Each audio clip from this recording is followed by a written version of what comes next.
Hi guys, we're live.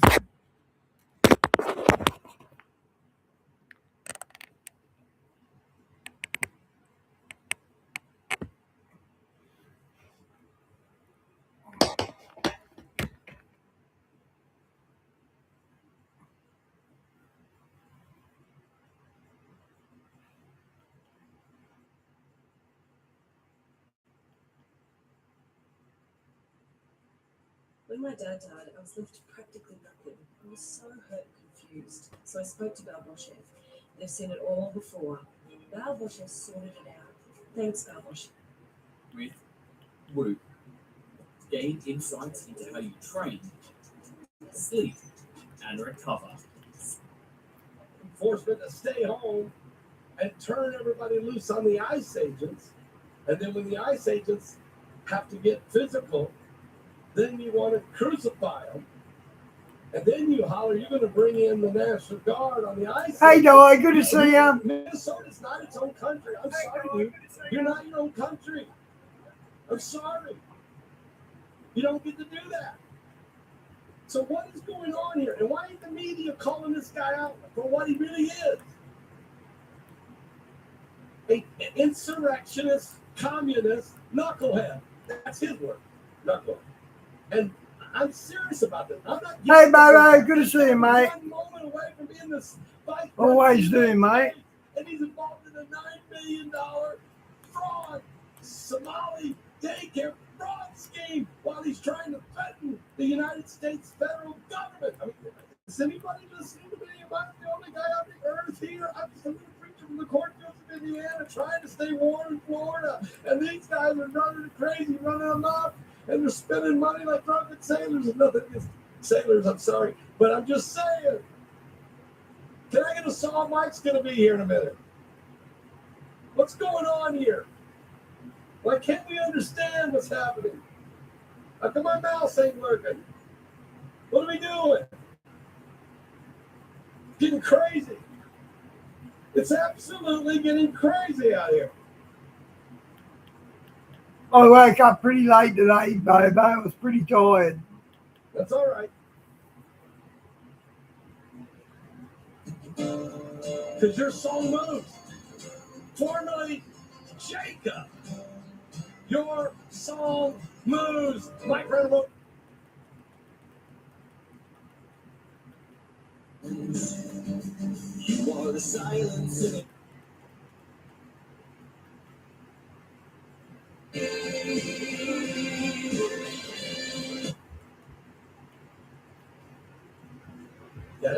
You just gotta put your money down. Lock it down, and then you got a few months to finish paying up and get ready to go. Okay? It's gonna be a food, fun, and fellowship with Kevin Wilson. Will be joining us as well on that crew. Okay? Find out all about it. Go to my website at pauldavidprosty.com. Click on that link.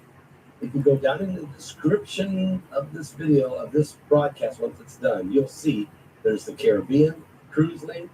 There's the Mediterranean, Greece cruise link. There's the Israel tour link.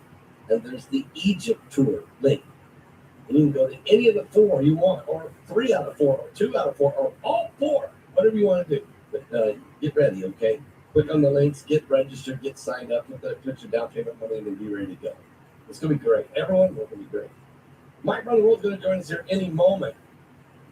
And I can't wait to ask him, what's going on, Mike? The world is falling apart. It literally is almost like it is. Prophecy, are we looking at Jeremiah 49? Remember, Mike talked about that last week. He focused on Iran. Well, I do have some insider information. Let me tell you what it says. One says this. Got this afternoon. Incoming events should start in Iran in 3 to 4 hours. France has committed safely for the International Revolutionary Guard families. France has promised that the families of the Revolutionary Guard can come stay there. Private jets from Iran have been landing in the last 36 hours in France. Delta Force is in the house. Delta Force is in the house. Now that means our Delta Force is somewhere in the vicinity. Where, I don't know. Unfortunately, chatter in the United Kingdom says that Iran's sleeper cells are activated. And if the Iranian protesters get killed in large amounts, expect the United States to give a mighty first punch in the face. Now, this is from a government insider. And then they sent me one more. It said this: all internet is down in Iran. There are a few who smuggled out Starlink. Cell phones are down. Electricity's out in a lot of places. It's very difficult. Bobo, he's very destructive. He's chewed on my tablet, actually. He chewed on my PlayStation controller. He chewed on my glasses. He's a destructive cyclone, to be honest. Over there in Iran right now. Joining us right now, the man with all the answers from somewhere around the world. Mike from around the world. Mike, how you doing tonight? Pastor Paul, doing well. How about yourself? I'm doing okay, Mike. Doing okay. Take a deep breath, Mike. He always has Mike's audio stuff, so you've got to turn it right up so you hear Paul talk. Geez, an egocentric bugger. We are. Now, last week, I remember I was talking, trying to talk a lot about Venezuela. Yes, it's important and it's big. What's happening? And you might have known it was coming because you said, yeah, but let's talk about Iran. So what happens? Maduro gets taken out of there, and then of course now we're with Iran. But let's talk about first Venezuela. Let's talk about Maduro. He's out with his wife, sending him in detention center in New York. They're going to be tried, go to prison. And so Darcy Rodriguez, his VP, gets to be the president, and Trump's allowing that. So talk us through the stability, the whole situation. Trump is trying to take over the oil wells and save that nation. And he's got to work. He is dying. Tell us how that works. Well, he's enforcing sanctions that were put in place, right? In hopes that it will break the backs of some of these drug runners. See how his Mike's audio turned right down? So you've got to turn it up and you hear him louder. So that's a very real deal. I know that people are focusing on the oil, right? Right. But the oil is actually fueling the drug trade, some of the drug things over there. And so if you can halt that or redirect those funds, well, then you essentially break the back of the operations in Venezuela. And keep in mind, it's not that Venezuela was a difficult operation. It's that it's been a long-standing drug problem, and they were an ally, but they were still a long-standing drug problem for the USA. Yeah. So there's a lot to prepare for. USA has prepared for people, right? It's very Sure. they're watching this now because people are going through withdrawals.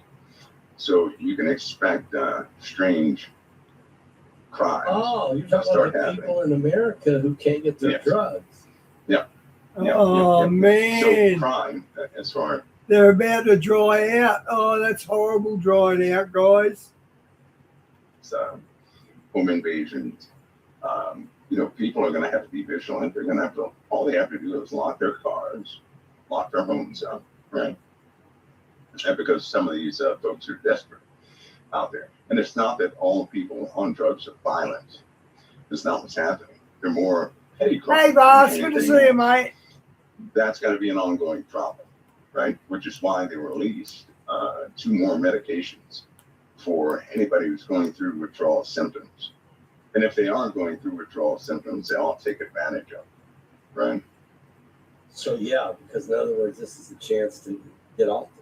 It is. It is. We have, Pastor, we have a lot to do before Christ comes. Right. We have a lot of repair to do before Christ comes. We can't have dirty hands when it comes, right? No, you're We right. have a lot of cleanup to do. We have a lot of things to make right in our lives. And as a people of the church, we have a mandate to fulfill. So there's a lot to do. And other people have a lot to do because the Lord is coming. and all things are pointing to it. But I think he's going after Colombia as well. And I think he's going after Cuba. And to be honest, I don't blame him going after Cuba. They've been nothing but a thorn in your side for 50 years. If nobody ever saw that before, or they didn't believe that before, they can look around any given day and see that a change is here. Absolutely. Are happening. And so it's a good wake-up call for people to prepare. And it's only just beginning.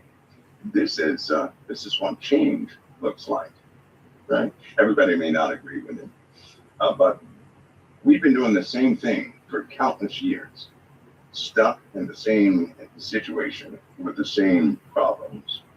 And the only thing that lawmakers have done is manage the issue, right? Not eliminate. And Diane, the day that Trump arrested Maduro, whatever his name is, his ministers, Maduro's ministers, were meeting with China to do oil deals. And you know what China's like when they get their foot into a third world country, they bribe them and then take them over. They didn't eliminate anything. In fact, the drug problem has gotten worse. People's lives have gotten worse. And they have these psychological programs that Trump, cut us out of that were designed to help people cope. Hey, Shawnee, good to see you. Yeah, essentially, to cause people not to see the problems in the world. To try to deaden the pain, to Yeah, well, right now, just lie, or just to put a mask over it, yeah, it's more like a psychological, giving everybody a temperament towards these problems that we have. If people would not, all they have to do is this: they can test themselves, shut off all entertainment, don't do any outings or anything else, and just see if you Hey, can Big see if a Shank, person welcome can back. live in their own environment without the outside world. Chances are they're going to crave the outside world. Right. Mhm. When you test yourself and see how you're living, when you isolate yourself to see if you can actually, live with what you have where you are without anything external. Once you, for example, if everybody cut their circuit breaker for about 6 hours in one day, they're going to start to find out, right? Yeah. If they do it for 2 days, they're really going to find out. Yeah. And if they do it for, I believe the 5-day maximum, if they do it for 5 days, they're going to go through changes. Their sleep habits are going to change. Their mind is going to begin to reset. Because you'd be shocked at how many things we're so used to. And it washes over. It really washes over the emotional instability that most people have. They don't even know who they are until things are, cut out. Yeah. So those programs were designed to affect entertainment, books, learning, all venues of reading and visuals and what you hear to cause a person to be somewhat numb to the issues that we face day to day. But President Trump and his administration are now implementing change. They are. It's sort of They're not managing the troubles. They're not changing managing, they're things. changing things, which That's right. that's a little uncomfortable for people during the process, but will be better for us all in the long run, I would say. And I'm not saying that every one of his changes are going to be ideal, but I would think that instead of just putting a Band-Aid, kicking the can down the road, or coming up with some mystical program that some handout thing that was supposed to somehow solve the problem, it just got worse. We're just sweeping everything under the rug. It's getting bigger. Can we ask we've got to ask ourselves a question here, right? And that is Minnesota. It's one thing that we have this Somali daycare fraudulent scheme that's bigger than just Minnesota. But then we got the ICE situation, and Tim Walz now saying he wants to He's caught up in this magnanimous fraud thing, and then he wants to send the National Guard in to fight ICE. He can't do that. What's he doing? Yeah, no, you have these people that are holding on to, or they're being loyal. Say they're being loyal to party lines, right? Kind of like what they did in World War II in Germany. They're holding on to party lines. And so what they're doing is they're doing everything they can do to fight the other side. But if you look in their faces, not all of them, but a big majority of them, they're trying to stay loyal to the Democratic Party first of all, but it's uncomfortable for them. Yeah. They don't want to do it. You have a handful of people that are pushing these radical ideas, just a handful. I mean, just a handful, right? And you have all the other folks who are staying loyal due to peer pressure, right? That's what's happening. They don't want to remain loyal. They see no sense in it. A lot of Democrats right now, they're saying no sense in what's happened. Right? Kind of like this shooting that happened in Minnesota. Yeah. Oh, sure. Everybody, the media jumped the gun. Of course, they're going to take a position and fight for the left or right. But if you go back and look at the context of that, here's what happened. The woman in the car was driving down the street. She waves ICE to go ahead of her, right? Now, here's what. And big stank. Trump's starting to put the homeless in the camps. He's emptying the streets of the homeless. You got to do something about them homeless. They defecate in the street and everything, so they're not a good people. And I've been homeless. Doesn't mean you have to turn into an animal, though. Problem comes in. The one girl that actually fired her weapon, they should have showed where she was run over by a car not more than, 2 weeks ago. So, of course, when it comes to vehicles, she's going to be a bit jumpy in those situations. Exactly. Right?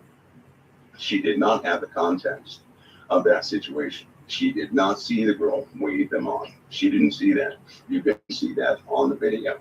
And so both those individuals. The veterans are going without homes, or they're putting up illegal immigrants. I think Trump's turned that around now. And there's 5 countries this week that banned LTBG, completely banned it. So that fad's over, thank God. Made a bad, it's just a bad move. It was a bad move. From each perspective, both thought they did the right thing. Because the girl in the car, to be fair, she did wave them on, right? Yeah. She waved them on, but then she saw them run up to her car and she panicked, right?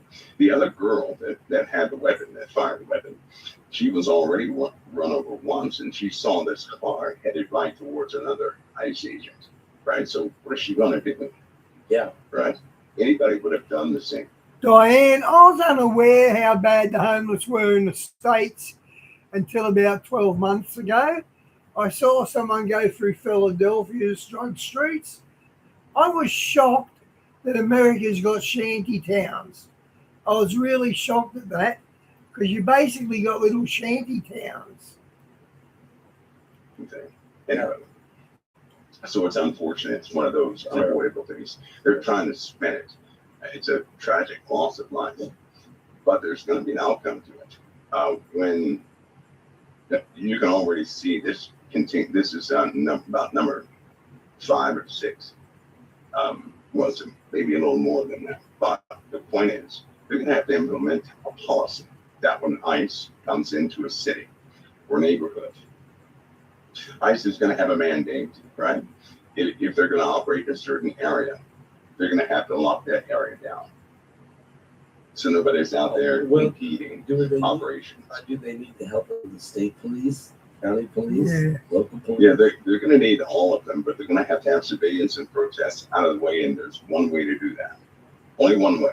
Okay. And so, believe me, that's on the table, right? In order to keep people in their homes, you have to No, this is cheerful for us. It's exciting for us. Okay, what do you want me to play? A sermon or something? That'd bore you. At least this is we kept up with everything. some sort of So I do play stuff that's bad, but there's always an answer, and it's always Christ. Well, that's how I try to make him anyway. well, let's call it a curfew, but you know what the real I one know it is. is. Yeah, I know And what they're going to have to it is. implement that, right? Because they're going to have to sweep the entire nation. So you're Period. saying when they go into, let's say they go into a city, that they mainly do. Bobo, when you get some alone time, ask for the Holy Spirit into your life, because once you get it, once you know it's completely true, it's so exciting.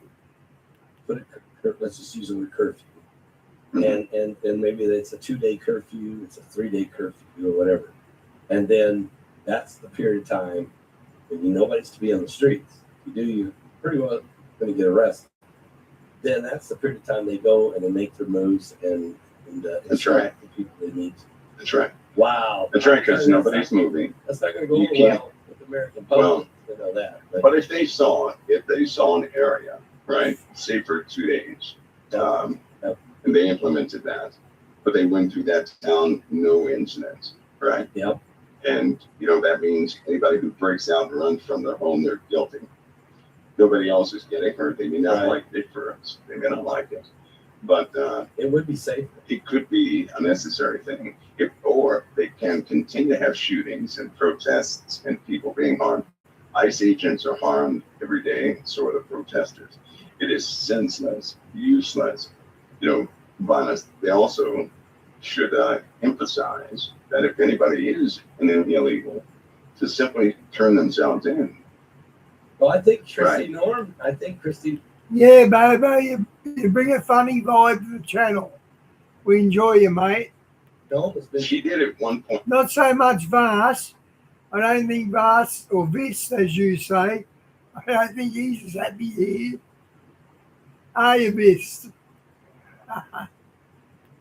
Yeah. She did at one point, but the media stopped. They stopped talking about it. If you don't talk about it to people, it does not exist. Just joking, Vas. You know that, mate. And that will keep people from taking these hostile stances, making up these stories, saying what they are. Listen, both the protesters and the soldiers, they're all Americans. Right. I think. So then the soldiers and the police, they're going to do their job. The protesters are going to do their job of protesting. But these lawmakers are feeding this violence machine. I don't blame that on the people. I blame that on the lawmakers. The lawmakers are the ones that The are mayors. Right, that's right. They That's want that guy. Vas, I'm going to be honest. I'm not called to read sermons. They're for people who know the Bible, like look up John 23 and you'll find this there. I know the stories in the Bible, but I can't say, look this up, chapter whatever. I can't do that, though. In Minnesota, the mayor of Minneapolis. I mean, that guy right there, that's the poorest excuse for leadership I've ever seen in my life. You know, That's what they accept. but That's see, what they accept. this is what the party's doing. Is Yes. creating radicals who go out and stir up the crowd and tell their law enforcement to stay home and set these ICE guys up for like a. Lord, Bobo's searching for you. He hasn't found you yet. I don't know if he's asking properly or what's going on. But Lord, can you let Bobo know you're legit? And that way he'll fit right in with heaven, actually. So on his behalf, Lord, I pray you show up to him. Gauntlet. And then these guys are trying their best to do what they're supposed to do, and they're not being put in a very good Well, winning position. that's why, I appreciate what President Trump is doing, although the interpretation is a bit wrong, because I can go back to the days when the Republicans did something very similar. And they were the ones pushing for violence. That's true. Right? That's true.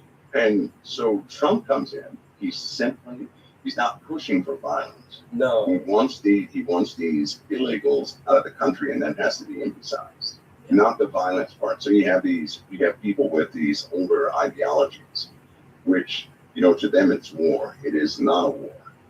It's a simple sweep. It's very good. Right? We're going to have enough problems, whether people realize it or not. This is my opinion. We are now in World War III. Mm. Right? That's what we're in right now. Let So me- the whole nation. I agree. I think that started when Russia went into Ukraine. I think World War III started then. Things will begin to align with that. And now, are we also? And I think this was your term. Are we in a government civil war? Governmental war is what I call it. Yeah, Yes, you did. see it happening. Yes, I You did. see it happening, and heads will fly before this is all said and done. So now, while that's happening in America, government civil war or governmental war, let's say, Mhm. you're saying we've already begun World War III. Is that because of the extraction of Maduro and what? I mean, Iran. No, baby, you haven't been blasphemous. If you did, I probably would have sacked you. I would have took your wrench. So you're not blasphemous. You're allowed to have different opinions. No one's denying that. But you haven't said nothing insulting to Jesus at all, as far as I'm aware. Hey, read you. This is from a couple insiders that sent this to me. They said, yes, the internet is down. This was 5 hours ago. The internet is down. There are a few who have smuggled in Starlink. Cell phones don't work. Yeah. Parts of the country, electricity's turned off. It will be difficult to get an accurate death count tonight. Then the individual sent this to me. Happy, happy, joy, joy. Last, you know, Ren and Stimpy. Said incoming events could start in Iran in 3 to 4 hours, or around 9 o'clock. They figured tonight. France has committed, and I'll let you give us an update. France has committed safely for the Iranian Revolutionary Guard's families to come to France. Private jets are already flying people out of Iran that have been landing in the last 36 hours into France. The Delta Force is in the house or in the theater, okay?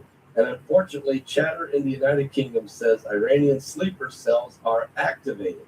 If the Iranian protesters get killed in large amounts, you could expect the United States to give a mighty fist punch. All right, Mike, let's go right back here. Has something started in Iran? Yes. In fact, a little bit ago, some hours ago, a protester. Yeah, good point out.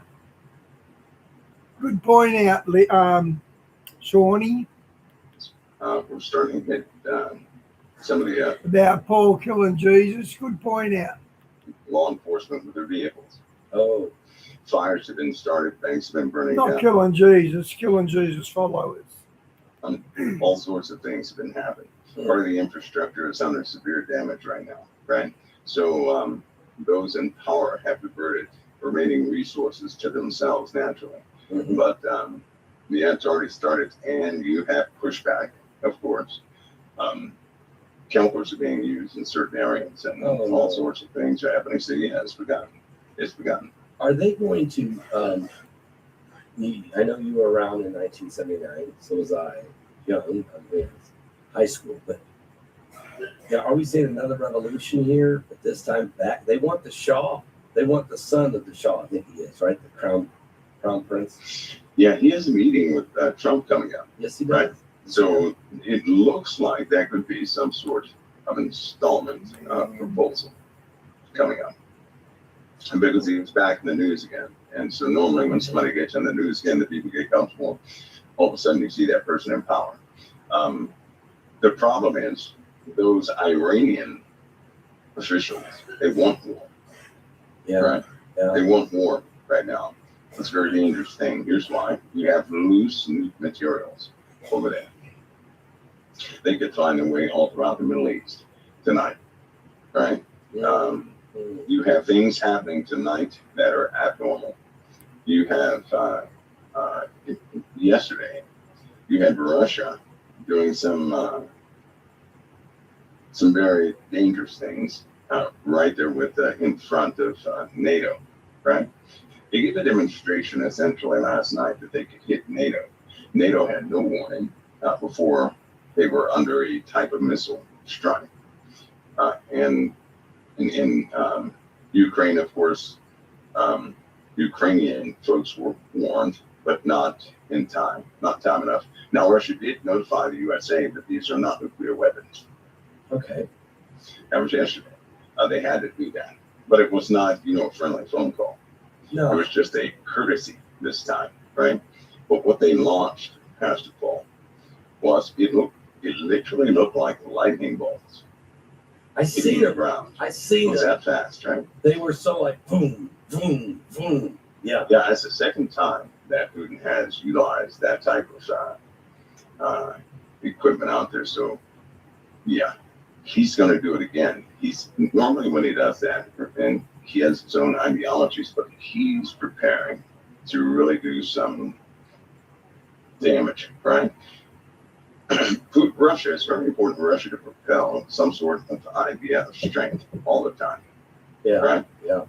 Which is why he does some of the things he does. But when facing an adversary like the USA, who is everywhere in the world, he already knows that Mhm. what he must do is going to have to be dangerous, damaging. And he's going to have to do it in one blow, right? So that means he's going to utilize hypersonics with warheads. With Like you. yesterday, there were no warheads. Those were inert warheads, simply by kinetic energy. Yeah. Those explosions happened. So imagine if it were a warhead on those things. Nobody would have a chance against that. No. Right. No. Those are not going to be intercepted by No. some of your mid-grade interceptors. That would take something like the Patriot system, their locking system, with some of the new dark systems attached to intercept that. If it could intercept that, I'm telling there's you. a lot of error. When you deal with hypersonics, Those There's a lot hypersonics, of I error. saw the video and they were so fast. And like you said, it was just kinetic energy. There was no warhead on the head of that. That's right. thing. And That's they right. were so fast. I was thinking, what could intercept that? Let's talk about investing better. Whether it's investing better in your time or in life's little luxuries. When it comes to investing your money better, switch to CanStar's Broker of the Year. Invest better with CMC Invest. From little things, big things. Oh, come on, Ed. From little things, big Whether you have money or not, you should buy one for your parents. Forget those annoying armbands and complicated steps. This blood pressure monitor is worn directly on the wrist. I mean, really, very different. Lasers. The only thing that can work against hypersonics are lasers. Okay. And remember, I told you something that last year, the beginning of last year, America and Israel were perfecting their laser defense system. Now, Trump knows what he's doing because he told everybody he's going to put up the Golden Dome Yes, he over did. America, Yes, he right? did. He has to do that. He also has to secure Cuba, Venezuela. In fact, ships are on the way right now to another country, right now as we speak. And that operation will be underway. But he has to secure our southern border completely, right? He has to secure the Atlantic completely. He has to secure parts of the Pacific. So we're about to see one of the greatest naval operations. So now let's That's talk what we're about to see. because there's two things he's been saying. Greenland has got to be. He's been saying that we need to come in and do it, or you can come to us, let us pay you. But we can do this easy, or we can do this hard, but we're going to do this. Is that what you're hearing? When it comes to Greenland? Oh, that's what he's going to do. He told everybody. He said, "We don't want it. We need it. Yeah, that's what he We said. need that We for need it, strategic purposes." and it's for the Right. good. It's for the good of the entire Western Hemisphere, really. Well, we have to have it. If you listen to what he said, he's telling everybody we have to have this for national defense, As he did. right? Because if America goes down, so do a lot of allies. They go down too. If America stands, we can defend a lot of allies. It's coming down to the point where America will be engaged in quite a few things, right? We have to have our defenses up. It's only a matter of time before somebody launches something in our direction, right? Now, what about And what about Mexico? Is that another? I mean, look, I know Venezuela. if they don't allow us, right, to electronically command a few things, if they don't agree, we're gonna have no choice. We cannot leave that open, right? That's why the Gulf of America is named the Gulf of America, right? That's almost like a prelude Yeah, to what's coming. All those places have to be secure. Russia by itself, we can handle, right? China by itself, we can handle. If these guys start joining forces, we're going to have casualties. Okay, if we're going to have casualties, and so one of the most important jobs right now is to keep these guys from holding hands militarily. We cannot, if we permit that, if that happens, it's going to be a showdown, and many will die. So that's why many will die in that showdown. you're already saying World War III has begun, because the positioning and the strategic setting up of assets for, it's like a game of Risk. It's on. And guys, I reckon the Americans would have military helpers helping the Ukraine now. What do they call them? Advisors, military advisors, because they got to know how to run the tanks and the cannons they've been given. So I reckon there's already NATO forces on the ground in Ukraine. We're in the game, right? The That's game right. has begun. That's right. Assets That's are right. being moved, positionings are being figured out, technologies are being perfected, new innovative machinery and technological weaponry is being invented. Every area. He's going to build the greatest navy in the history of the world. I think that's what he's going to do. Maybe the greatest military in the history of the world. Maybe we're already there. Maybe we already Is are. that Trump? Yeah. President Trump? Yeah. We have it. We're more expanded. Nobody talks about it because that wouldn't be Wouldn't be smart prudent to do, right. right? But we're there. We're everywhere right now. Everywhere. Okay, we're everywhere. But we have to be careful. We have to be very careful. The things are invented every single day. Counter.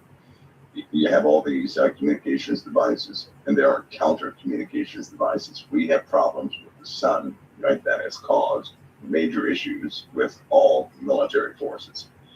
And there's this one bothersome scripture. Okay. See, biblically, always factor in the end results. And Okay. the Lord said that He would strike the horses with blindness Yeah. and the riders with madness. We don't use horses. No. But if the vehicles are blind, that means no GPS. If That's GPS goes down, that means our Air Force is compromised, right? That means Air Force and Space Command are compromised. If that takes place, nobody has GPS. And then when that happens, Pastor Paul, then you're talking about panic damage all over the planet. That if God does not get involved, everything will be lost. Right? So, and we know that some sort of device will be used that will take a lot of lives all at one time. And things like that will happen. So we're positioning ourselves for these times to come. Because without GPS, besides planes couldn't go where they want to go, you couldn't even launch nukes in the right. You can't even drive these new cars. They No, will not they work won't without work. GPS. Your phones will not authorize No. it. They can't even, without GPS, your phones cannot triangulate, right? So the timing's going to be off. Yep. And that's what GPS does, by the way, because timing in space passes faster than here on this Earth, and or slower than on the Earth. And so it compensates for all that. Everything will be lost. All missile systems save ours, right? Because to be honest, our missiles do not require GPS. Oh, But we stayed old school. Is that No. Our missiles are intelligent. Oh, they're AI. They're AI. They can go out there and fly themselves. They've been that way for the last 21 years. Yeah, they're pretty smart. We jumped the fence a long time ago, is what you're saying. Yeah, AI. we're far ahead of what the civilian knowledge of AI is one thing, right? Yeah. Military has been there, done that. Artificial superhuman intelligence. We're there Been there, done already. that. They've been there, Maybe, done that. maybe even the next level, whatever that is. They've been there, done that. So, Okay. well, Let's talk about Putin for a minute then. Because, okay, he's got this war been raging on for 4 years in Ukraine. I don't know, but he's not backing down. He's breaking out new weapons on them. He's got the China situation. We know China's slowly wearing down Taiwan and desensitizing the world. Putin's worried. Why is Putin pulling? Look, He's pulling people out of Israel tonight. He's been emptying out the Israeli embassy. Why? That's what he's about to do.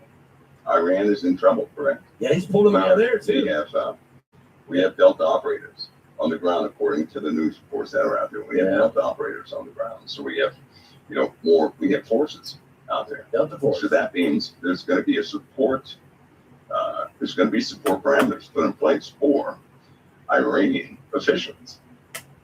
Yeah. So the USA is going to go into an offensive mode and a defensive mode. So will they. They already know that. They can't have people in Israeli embassies because when that happens, right? Sleeper cells right now are waking up all over the world. Yep. All over the world right now. That's why people have to be very vigilant. Over the last week, they've been reporting many people have been struck by vehicles. Officials have been hit by vehicles. All this week, all last week, week before, and it's increasing, right? Hit by what? There's sabotage is happening all over the planet. And there's put in place for Iranian officials. Yeah. So the USA is going to go into an offensive mode and a defensive mode. So they already know that. They can't have people in Israeli embassies because when that happens, right? Sleeper cells right now are waking up all over the world. Yep. All over the world right now. That's why people have to be very vigilant. Over the last week, they've been reporting many people have been struck by vehicles. Officials have been hit by vehicles. Struck. I didn't hear that bit. All this week, all last week, week before, and it's increasing, right?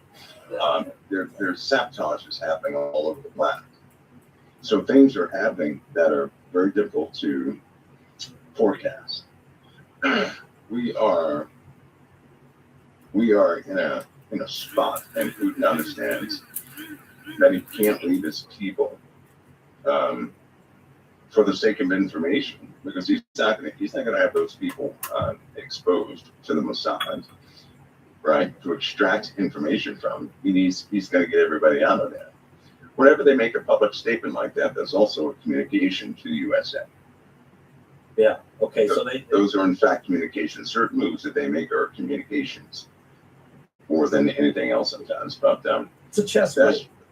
He's gonna be in defense of his allies, right?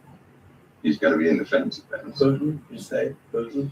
Yeah. Well, he's already doing it. They already have Russians in Iran, right? They already have them in Iran. They've already engaged in certain ways, and all of that's coming out. All that's coming out. So he's pulling his staff out of the embassy in Israel, out of Tel Aviv, and he is extracting also embassy personnel out of Iran, out of Tehran. He knows what's getting ready to go down. He doesn't want to have his people trapped somewhere. Let me ask you this question. When you say there's going to be strange things, how does a plane landing in Atlanta do all 8 tires burst on the landing? All 8. Have we ever heard such? You know what? No, I haven't. I mean, that would have to be an extremely hard landing. And they're saying it wasn't. All 8 tires. They're saying it wasn't. They're saying it was not a hard landing. Just a normal. There is one way. Okay. There's one way you can do that. During maintenance, aircraft are required to have maintenance and inspections a lot, right? Yeah. We know that Boeing has had an issue with inspection, enforcement, and quality control. So there's a chance that these tires missed their mandatory changeover, right? So they kind of slip through the maintenance logs. Of those, an aircraft, when it flies so many hours, you have to replace brakes, tires, shocks, all sorts of things. So they have their maintenance schedule. Boeing has had an issue with people being able to get a flight out there and approved with essentially falsified maintenance records or inadequate maintenance records. And that's a no-no. That's a no-no. So that's why you have engines falling off and things like that. But I don't want to say the word, but that's exactly how sabotage works, right? Yeah. You infiltrate. You get a hold of one of these young. Hey, Phil, good to see you, mate. You have this individual forget something, or you get somebody to approve something or whatever the case is. All they have to do is continue to slip these maintenance laws past, that point of quality control. They can do a lot of damage that way, right? Yeah. So Boeing has an issue. If they don't have control of their people in that way, and we know they don't because they've been in problems for some time now, that's a real issue, right? It is. That means that whole fleet could be grounded. That's why they ground entire fleets. The first thing they start checking are maintenance laws and entries to make sure that people did what they're supposed to do and that the maintenance laws actually be matched. What people have approved. But can you imagine, Pastor Paul, that you have at any given time 900 aircraft, and somehow 50% of those aircraft had a flaw in maintenance law? No. That'd be devastating, It would right? be So they really have to get a handle on that. Yeah. In fact, now that we had this conversation, well, people might start hearing that on the news, that they're gonna, get some eyes on Boeing itself and begin to oversee some of their inspections and maintenance practices. That, I think it'd be a good idea. I mean, you got 221 people on board, plane lands, and all 8 tires blow out. It wasn't a hard landing. And so, I mean, was there a chain reaction, or was there sabotage, or was it just poor mates that just happened to be a bad day? I mean, eight for 8. I mean, No, come on, because you can have one blowout. maybe They will 2. not affect the rest, No, right? not 8. Not And 8. all 8 go out at the same time. No, something was missed. Well, but that's one of the things we got to watch for. When you start talking about sleeper cells, this is one way to bring panic and chaos and bring a nation to They're its going to do knees. it. I fear they're going to do it, right? So as they do it, as they begin to do these things, everybody should anticipate what will naturally happen. If these sleeper cells are successful in what they're doing, and too many people are being killed in these different ways, we already know Jade Helmut's going to happen to this country. But it won't be, it's not like it's going to be the end of the world or anything like that, okay? It'll rattle some folks naturally, but people have to stop listening to the rhetoric of the news. That's the first thing they have to stop doing, right? The news is getting people worked up. Yep. As soon as people watch the news, they go out there in those protests based on what they heard, somebody's opinion, right? Or somebody's advice of what they should do. These people are emotionally compromised. Yeah. We're not to listen to anybody who's in a high state of anger, anybody who's in a high state of agitation. That's not, we don't follow people who are not sober. We certainly don't take the advice of a person who is not sober. Well, that's what We have to listen to the word, right? Right. That's what we're Not the talking about. The news. mayor of Minnesota, when he came out and he was dropping the F-bomb and he's challenging, and I'm thinking, this is a leadership. That's what it's for. No, that's what it's for. Well, in his mind, right? In his mind, he's a young fella. So in his mind, the Democratic Party is under fire, is under siege. Now think of this. If you had a person believe that the Democratic Party is being assaulted and attacked, that the Constitution is being, buried, that everybody is taking the wrong position, all you have to do is get a person who really believes in what they're doing to believe in that, and that perspective. And then you have a good governmental war on your hands, right? You have people, leaders fighting leaders. That's childish. And that's what we see. Yeah. And sadly, it's escalating. So the only way to get rid of that is through a process of absorption. Let's talk about Jade Helm. You bring that up again, and it's very important. I remember we covered that back in 2013, 14. Here you go.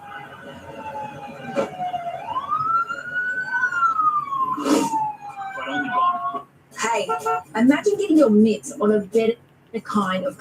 Yeah, Vast, I think it might hit 45. It's really hot when it hits the 40s here. You can't go out in the sunshine. It's just way too hot. Harleys. It's called a novated car lease, and Lease Lab are the experts in novated leases. Made for you, not someone else. Call or visit us online. Labsolutely. It was like a Coke version. No, that's Celsius. It's going to be, it's nearly 43 Celsius already, but they're predicting it'll be 45 Celsius because we're under Celsius, not Fahrenheit. It was And I think it's 107 degrees, not 111. a military operation in plain sight when you're unaware it's coming, and they did it periodically in different places. We caught on to the fact that there's something going on here. So when you said the best way to handle the immigration issue would be to do some kind of curfew for a couple days and work different neighborhoods around the country. Yep. The public won't like it. The media will try to use it as fodder. But I think overall the public will like it because it's like, okay, it's our turn. We can do this. And it's the best way to, I think though the Democrats. Bas, it's not the first time we've had over 40 degrees Celsius. It's the first time this summer, but we're used to getting heat waves during summer, 3 or 4 days of weather this hot. Then it'll get cold for a few days. Their party is going to have a hard time because they don't want to see these people go. I mean, wouldn't it be kind of disarming them in a way? Yeah, because it ruins it. Here's the sad part. I really hate this. A long time ago, I said that when they tell these people that that the borders open or that they can get in here, we're not going to kick them out. They're sending an invitation to people, and here's what normally happens: you have a family and wagers their lives. Yeah, Bas, Scotland's not known for its snow, is it? So that's unusual. Savings on coming to America, Yeah. right? Yep. Their life savings passed upon. I know. Because somebody lied to them and said, if you get in America, all you have to do is get across the border, and you can start working the system there. Well, that's a lie, and that's what's been told to a lot of people. So you have a lot of good people who have come here. They're illegals, Let us stray. but they're the good people, but they have lost everything and have given up everything to come here. It is heartbreaking. I mean, heartbreaking because these people are trying to survive. And you have these irresponsible lawmakers who will not, all they had to say was, do not come to America illegally. You're going to waste everything, right? You're going to waste everything and get sent back. That's all they had to say, but they wouldn't say it. No. They made it a point not to say it. And so now you have intermingled with these good people who have come here. You have criminals who are making it even worse. All of them are not criminals. The good people are suffering because of this. Right. Because those who believe in an open border lie to them. That's an incentive to come over here and defy laws and rules and regulations and roll the dice. No, because these people have children, they have families, right? And if once you see what they go through to get here, that's the heartbreaking part. That's terrible. Yeah, Bobo, I was a street fighter when I was a young guy. I know how to box really well. They don't get here overnight. Sometimes it takes months for them to get here. And many people die along the way. Good people die along the way. Children die along the way. Right? It's like a mass exodus away from crime, away from torture, away from all sorts of things. And these irresponsible lawmakers are too foolish to say, don't do it. Don't do it that way. You're going to get sent home. That's all they had to do. And the people would have said, no, we're not going to do it that way. Right. But they did not encourage people coming in the right way. Now that President Trump is putting everybody back out again, they have built up programs around the illegals, right? Yep. So in essence, a lot of their power Lord. surrounds illegal immigrants and all those programs. Every program means money, right? Job stability. If they don't have Diane, how brainwashed have they been to want to kill their parents and go after Trump? How brainwashed has the left made them? This is evil and ridiculous at the same time. have illegal immigrants. What job do they have? So you'll find a lot of those people gone. They'll be jobless because those programs won't exist. So what they're really doing is protecting their pocketbooks. That's what they're doing. Yeah, They don't care but about the people. They're They doing it care at about the- those programs they're that's, doing it at that the take in expense. taxpayers' money. Yeah, they're That's doing right. it at the That's right. expense of the people, the human That's right. lives. And some of these folks, when they come across, as you said, good people, families, trying to just come for a better life. And then when they get here, they have to spend everything they got. They get here and they still they're slaves. Okay, Yeah. they still got to pay. Maybe Yeah. they got to work Yeah. off somehow. Yeah. Another $7,000, $8,000, $10,000 at medium wages. I mean, they're still slaves, and it takes so long, and they were lied to, and the politicians who do that know they're doing that, purposely doing that, is just criminal. It's criminal, and you're right. I mean, it's heartbreaking. It's beyond heartbreaking. There's so many good people who have been led astray in this. Yeah. Well, those politicians, bastard Paul, I'll tell you what Roosevelt said. He said, if you want a friend in Washington, get a dog. Yeah, he's Really? about right on that. So you get a dog because those people are hostile. I mean, how can you know about the Democrats now? Talking about the Democrats, and no, I'm not. I don't claim either side. I know you don't. But talking about the Democrats, Right. who will sit there and act like they're fighting for these people, yet they go to a dinner at nighttime, right, at $50,000 a head. All of them have their salaries do not. They have 4 or 5 different mansions, a house in every single state, yet they're supposed to be making, $75,000 a year, $110,000 a year, something like that, right? Yeah. No, they're making millions of dollars a week. That's what they're after, money. They don't have to really work.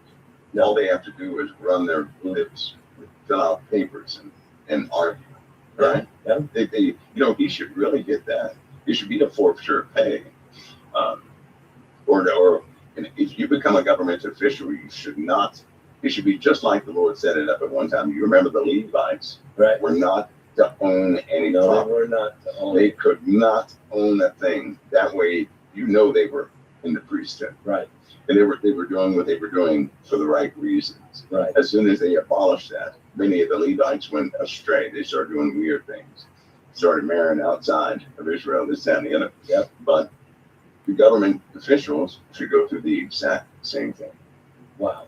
And then we'll see who's serving, right? Because we really need leaders in this nation, We need. not people who see a paycheck. Amen. Mike, also, let's talk about this. The Mormon church, the LDS church over here in Salt Lake City, they're having a funeral service, a wake at night. People are out on the street. Somebody comes along and shoots 6 of them. 2 are dead. 3 are critically wounded. The police are saying that it was assault on the faith, but there's other indications this could have been more of a targeted situation. Do you have any? Again, the Church of Jesus Christ, no matter what the denomination is, anytime it's anything to do with Jesus Christ, it's going to be targeted. But what is your take on what happened here? Well, what it seems, this follows in suit every time foreign policy is of a specific nature. It causes this type of issue right after. Okay, Like every single time. So we know we have Muslims in America. Yeah. We know we have radical ISIS wannabes in America, right? Yeah. These are through unstable children and unstable people, period. If they have an opportunity to vent their anger and frustration, they're gonna find some radical legitimized avenue to do it. Perhaps, well, we'll see an increase in this. Everybody is not mentally stable in America. People are on the verge right now. They really are. They're at a tipping point, you could say. And they're losing it. Not to mention, I would agree with that the Americans are losing it, but the rest of the world is too. you should say this too, but a lot of these crimes are being committed by a very specific set of people, right? From what was abolished, I'll say, when Trump stepped into office.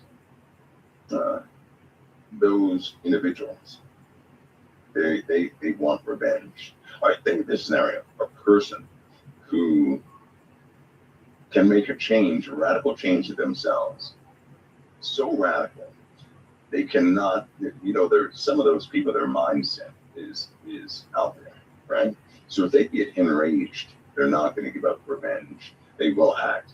And anytime there is dissension in this country, because that follows, that act of ICE, you're looking at people who are over the edge right now.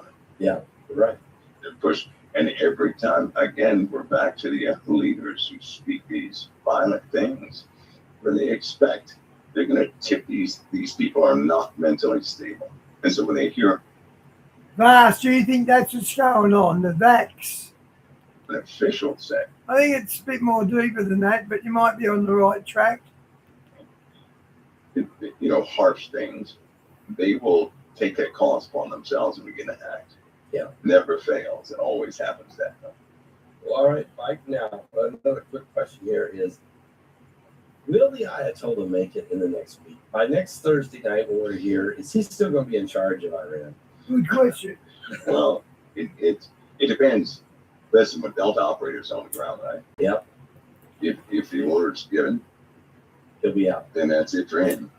That's it for him. So is he going to get the same offer that Maduro did? I mean, Maduro was given a He already had the offer. better. Trump already said, if you touch those Christians, you're done. That's what he said. So he already had his opportunity. He already had it. So he might be done already. We just might be waiting on the hammer. Yeah. Listen, and Delta operators, just a keynote about this, guys. And when you're a Delta operator, you do the loan training, right? So imagine that they drop you off on the top of a mountain. They don't tell you why. They give you an extraction point, or let's just say they give you a set of coordinates. They say be at these coordinates. They don't even tell you how long. They don't tell you anything, right? This is part of the assessment course. They say you be at those coordinates. You make it to those coordinates. If you make it there, they'll say, good job. It may take you 2-3 days, whatever the case is. And then they give you this post evaluation of when you did, what you should have changed, this, that, and the other. And then they turn around and do it again. They do not tell you. And the point is to have you to operate in hostile places by yourself for unlimited amounts of time, right? And you meet your objectives silently. And they do it very efficiently. And so these guys are proficiently trained to go beyond the limits of the body, but most importantly to really blend into the environment, to move around, to do what they need to do. With that, they don't complain. Yeah, the cross is a symbol. The cross is a symbol. They're not crying. They're not this, not that. They're so used to this that if you give one of them, Jesus dead on the cross is a blasphemy, but an empty cross, yep. an objective, we're going to carry it out. Period. It'll be done. So they're Period. So they're on the ground. I mean, I got that confirmation. You're saying that you're confirming it. They're on the ground. So they're just waiting on the word. They're just waiting on the go. Yes. And maybe they've already been given them. We don't know. Maybe it's so many. Maybe it's Saturday night at 3:45 a.m. We don't know. But whatever one thing's for sure is the Ayatollah has had his chance to leave and he didn't take it. He should have learned something from Maduro. Too late. He should have came to the table. Right? Look, when you fire 600 missiles at Israel last year, and not one of them hit anything, and when the United States fly in the middle of the night, you don't even see them, and they're dropping bombs right through your shaft into your nuclear facilities. Yeah. When he gives you a golden parachute, says you better take this, you take this. Or you're insane, or it's maybe the spiritual, maybe this religious war is so deep and so ingrained that you become so blind to the situation. One of the real causes is when you're up on the ladder in Iran and you're harsh in your treatment of the people with that iron grip. It's just like the mafia. If the mafia leader shows a weakness, then one of his subordinates is going to take him out. Yeah. Right. So you're locked into your own statements. You may not want to do something, but if you do not show aggressiveness, if you don't show strength, you're going to be taken out within an hour by your own people. And so with everybody in fear of that exact thing, nobody bends foolishly. How foolish is that? It's like once you get into that hierarchy, you're stuck. Vast, a little bit more than that. Remember Constantine in this sign conquer, and it was a cross. So the cross is more than a graven image. It can be used as a graven image, or it can be used for good. Just gonna walk out. There's only one You're way stuck. out. It's not. It's in a That's black right. box. You're stuck. So even if he wanted to, well, there may be a chance he couldn't. He just couldn't do it. I know he's cutting side deals with Putin. Oh yeah. I know they're trying to. I know that some of them have Yeah. already relocated to Russia. And I've heard that I have reports that some of the gold has already left Iran. Yeah, and I think France is so foolish. How foolish is that? Yeah. I know. Because how foolish is that? Why would France? Why would Macron willing to take on in their Revolutionary Guard soldiers and families for the gold? I'm sure, but why would you take these guys into your camp? I mean, does that make sense? I think he's got a problem. Yeah. He's not announcing to the world that his country is compromised. If he makes the Islamic world mad, France is done. Done. They'll cook them from the inside out. Yes. Wow, Mike. Wow. Yeah. Okay. One more question for you. One more prediction. What's going to happen now in Venezuela? Okay. Is Trump going to let the existing regime that's still there control it, or is President Trump going to? He's going to watch. He's going to watch. He's going to manage. It'll be under control of the council in the USA. And if they align with it, right? Because you have a corrupt set of people there who are loyal to this other fella, Yeah, right? absolutely. And so they share his ideologies, and you have to kind of get all those people out. So they're going to be watching the crimes, what the types of crimes that are taking place, who's doing what. And we have eyes all over the ground, right? I believe right now they're trying to negotiate with oil companies to see who they can get to go in there and start setting up operations. Right? That's a very difficult job because most people are not comfortable with the idea of what happened yet. So until they have some sort of stability, they're going to continue to watch it. Now, there's a chance that Venezuela could turn into something like Vietnam. Like North There and is a South chance. Vietnam?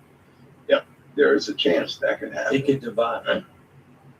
There's a chance that could happen. Now, let me ask you this: if we can get the United States oil companies back in there, getting everything up and running, and if an agreement is made that says, hey, a percentage of that is going back to the Venezuelan people, not to the regime, because that's what it was. Chevron and these guys were doing a great job. There was money flowing, there was jobs. Venezuela was one of the richest countries in our hemisphere. And then when Chavez got in, he just decided, why do we never just why are we just taking a royalty from these guys? Let's just take the oil. I mean, and he started that entire mentality of communists. Just take what you want. Take this restaurant, take that over there, take the farm, kill that guy and take his house. I mean, that's what they did. Okay. So is it possible that Trump is able to get this thing situated to where that everybody can win or is it impossible? No, it's possible. It's possible. He's just going to have to watch. Yeah. Figure out who's good. Those in power, right? Because there will certainly be some changes of leadership in that place, right? Gotta be. Certainly go. Now, but he has his people who are against him, who are going to accuse him the same things. That the average person would accuse a warlord of. Trump's going to have those accusations over his head from this point forward. They're not going to go away. the implications, they're going to call him a warlord, right? But the truth is, the people of Venezuela wanted Maduro gone. Yeah, they did. They couldn't speak out. Even right now, Pastor They Paul, can't they're cry. nervous. They're They nervous. cannot celebrate the way they want to because there are too many people over there that are embedded like ticks, and they're watching everybody because they like to tattletale. They're in the habit of tattletaling, and so it's a known fact. You have to watch that. Certain people have been put under protection, right? But I do believe they will begin to weed out some folks. Now, if this global conflict starts to show itself and it's going to encourage sides, right? Yeah. Then we know we're going to have to by force clean that place out just to defend the USA. We can't afford to lose footing in that place. No. We can't do that. And we're going to have to do something with Mexico likewise. Yeah. Right? We can't afford that or it's over. What about It's gonna be Greenland, It'll Colombia? be taken at that point. Cuba. If anything breaks out, Pastor Paul, I'm telling you, if anything breaks out, there's going to be no negotiation with Greenland. If we're going to set up operations and do what we have to do by sea. Right? They say they can hold their own and defend. They can't defend certain areas the way they think they can. No. Right? They simply don't have they have the heart, but they don't have the tech. Right? Right. And unfortunately, in this day and age, tech is required to win wars. Busby, come on, Mike, mate. it's been a powerful broadcast. I have to give you a lot of credit and thank you a lot for this because this was important. I titled this broadcast, "It Has Begun." I think you confirmed it. You said we're already in World War III. And this time next week, we don't know who's going to. We don't know which country. We don't know what Iran's going to be. We don't know what other country is going to be That's in the right. process of falling. I mean, this is a very volatile time. I think we're right in the middle. We're so close to that Ezekiel 38 situation with Russia.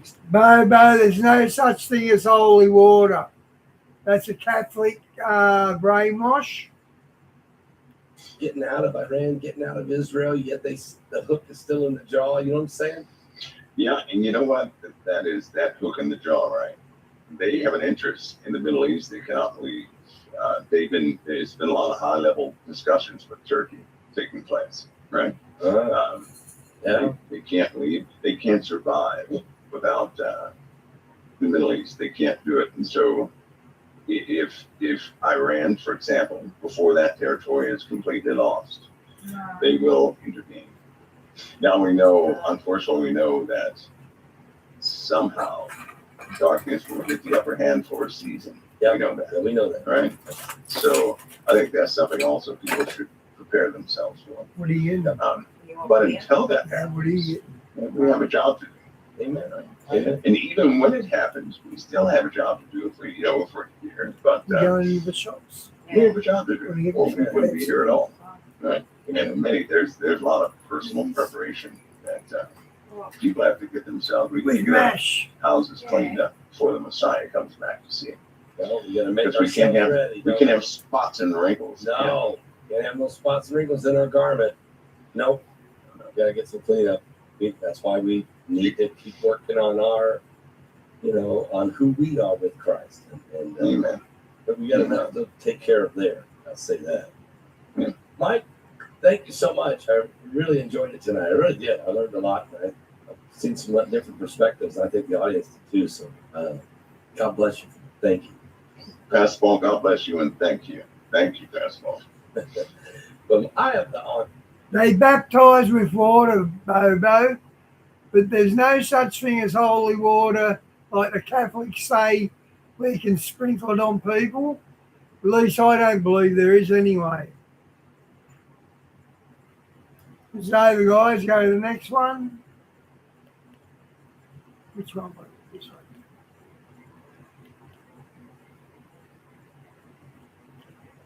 The Snooze Super Summer Sale is on now. Save up to 50% off selected mattresses, including Sealy, Madison and Tempur, and up to 40% off selected bed frames. Sale in soon. Bloody head. While it was snoozing.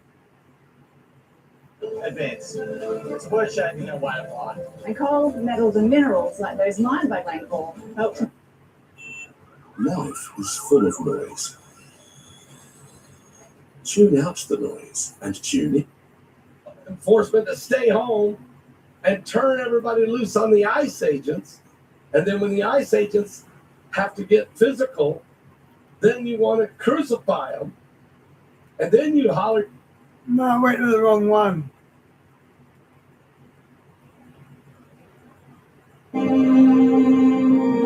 End is near.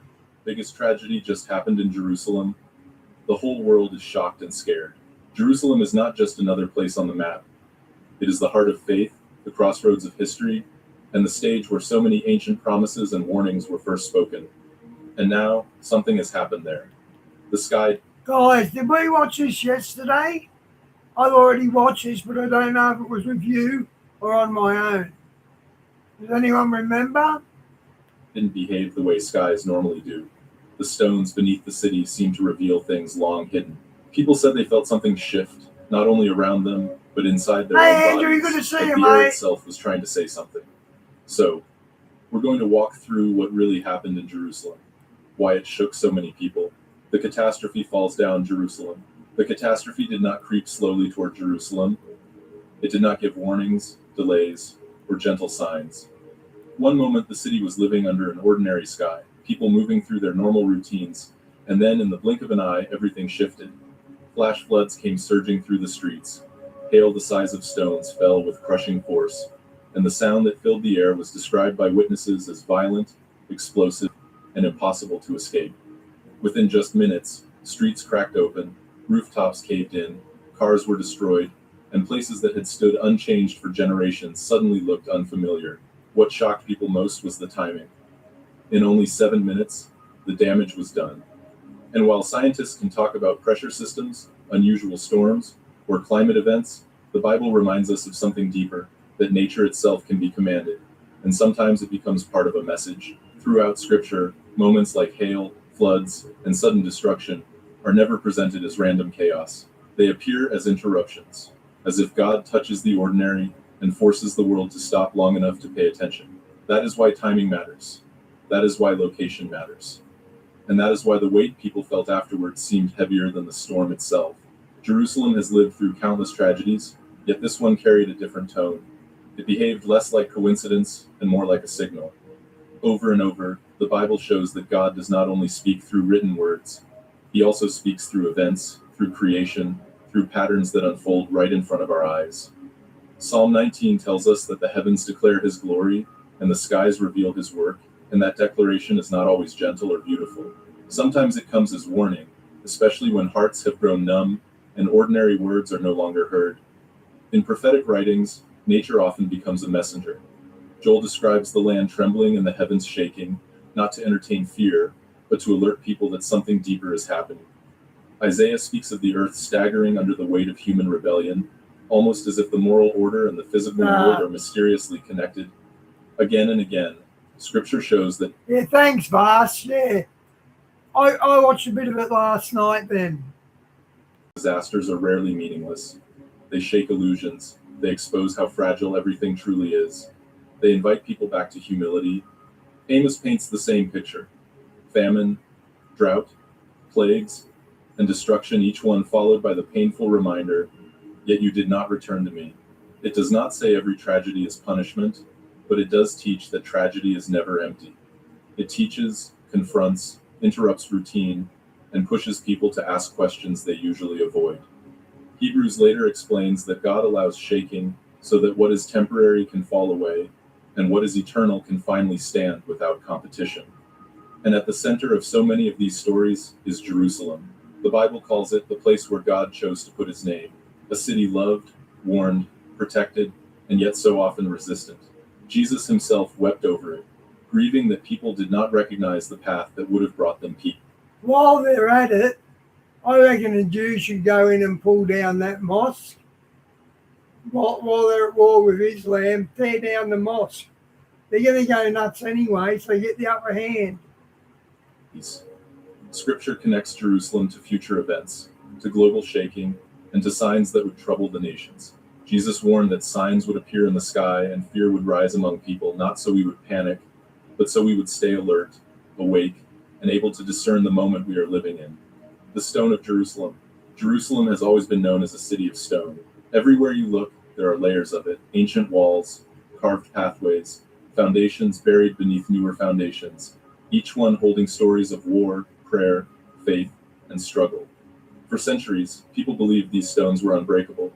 Kings changed, armies came and went, rulers fought and disappeared, yet the stone remained. And over time, people quietly learned to trust it. If the stone stands, they thought, then everything else will somehow stand with it. But what happens when the stone itself begins to fail? Eyewitnesses started describing something that didn't seem possible. The stones didn't crack the way stone usually cracks. They didn't explode or shatter into dust. Instead, they seemed to soften. They appeared to bend, as if the ground beneath them was losing strength. Some walls didn't collapse dramatically. They simply sagged. Looks like a chocolate melting, doesn't it? As though they were slowly melting in place. People tried to explain what they were seeing, but there was no normal vocabulary for stone behaving like wax. In places where prayers have echoed for generations, people placed their hands against the walls, something pilgrims have done for hundreds of years, and what they felt wasn't vibration, and it wasn't the tremor of distant construction. They felt movement. Not fast, not violent, but unmistakable. Something was giving way that shouldn't give way. Stone has always represented stability, both in history and in scripture. It symbolizes foundations, covenants, memory, and permanence. Jesus himself spoke about building on rock instead of sand, not to teach architecture, but to reveal the difference between real obedience and spiritual appearance. Rock meant substance, sand meant illusion. But right now, the unsettling question is this: what if the rock people trusted was never obedience at all, but only structure? What if the walls became more important than the God they were meant to honor? Over time, it is easy to confuse heritage with holiness, buildings with faith, monuments with true surrender. When that happens, we can still point to impressive structures, but inside, something no longer aligns with truth. And then, creation begins to speak in ways words no longer do. The Bible says that if truth is silenced, even the stones will cry out. Many have read that as poetry or metaphor, but standing in front of stone that refuses to behave like stone, the metaphor suddenly feels very small. What people are witnessing doesn't look like anger. It looks like refusal, as if the physical world itself is saying, this weight cannot be carried anymore. The city is not exploding, it is sagging. The darkness covers Jerusalem. Then the sky over Jerusalem began to change, not suddenly, but in a way that felt slow and deliberate, as if something was being placed over the city layer by layer. At first, people thought it was just another storm rolling in, the kind that comes and goes without much thought. But the longer they watched, the stranger it became. The clouds didn't move. They gathered thick and heavy, and then seemed to anchor themselves in place, hanging above the city like something fixed to the heavens. What unsettled people wasn't violence. It was the stillness. These clouds didn't race across the sky or swirl with wind. They stacked low, pressing downward, blocking the sunlight without giving rain, lightning, or thunder. Daylight didn't fade into night in the normal way. Instead, it slipped into a dull gray that made the time of day feel wrong. Streets that should have been bright looked like late evening. Colors faded until everything seemed washed out. Buildings felt closer. The city itself seemed smaller, as though it had been pulled inward. People began noticing their bodies reacting before their minds fully processed it. The air felt thicker, as if every breath had weight. Standing outside felt like standing under a physical burden. Even sound changed. Voices didn't travel as far. Footsteps sounded softer. The usual rhythm of the city, traffic, conversation, laughter, movement, seemed wrapped in something that muted it. It wasn't dramatic. It was quiet, heavy, and deeply unsettling. And in Scripture, that kind of darkness is never treated as a random weather event. Joel speaks about days when thick clouds settle over the land as part of something bigger than climate. Jesus warned that signs would appear in the heavens, not to feed panic, but to wake people who have stopped paying attention. In the Bible, darkness is often described as a pause, a moment when God slows the world enough that people can hear what they usually ignore. Darkness like this doesn't just hide the sun, it removes distraction. The third temple will be rebuilt in Jerusalem. The third temple, the temple of God in Jerusalem, holds significant importance in both biblical history and prophecy. After the second temple was destroyed in AD 70, the current temple no longer exists in Jerusalem. People wondered when and if it will be rebuilt.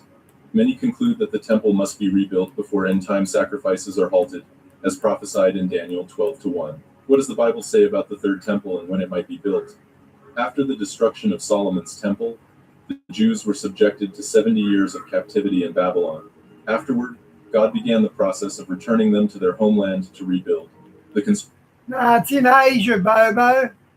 construction of the third temple is the element of the ingathering of the exiles. It's the key. It comes time for all the Jewish people to return to their land. The temple needed to be built first. Under Ezra's guidance, a group of Jews returned to Jerusalem and resumed sacrifices to God.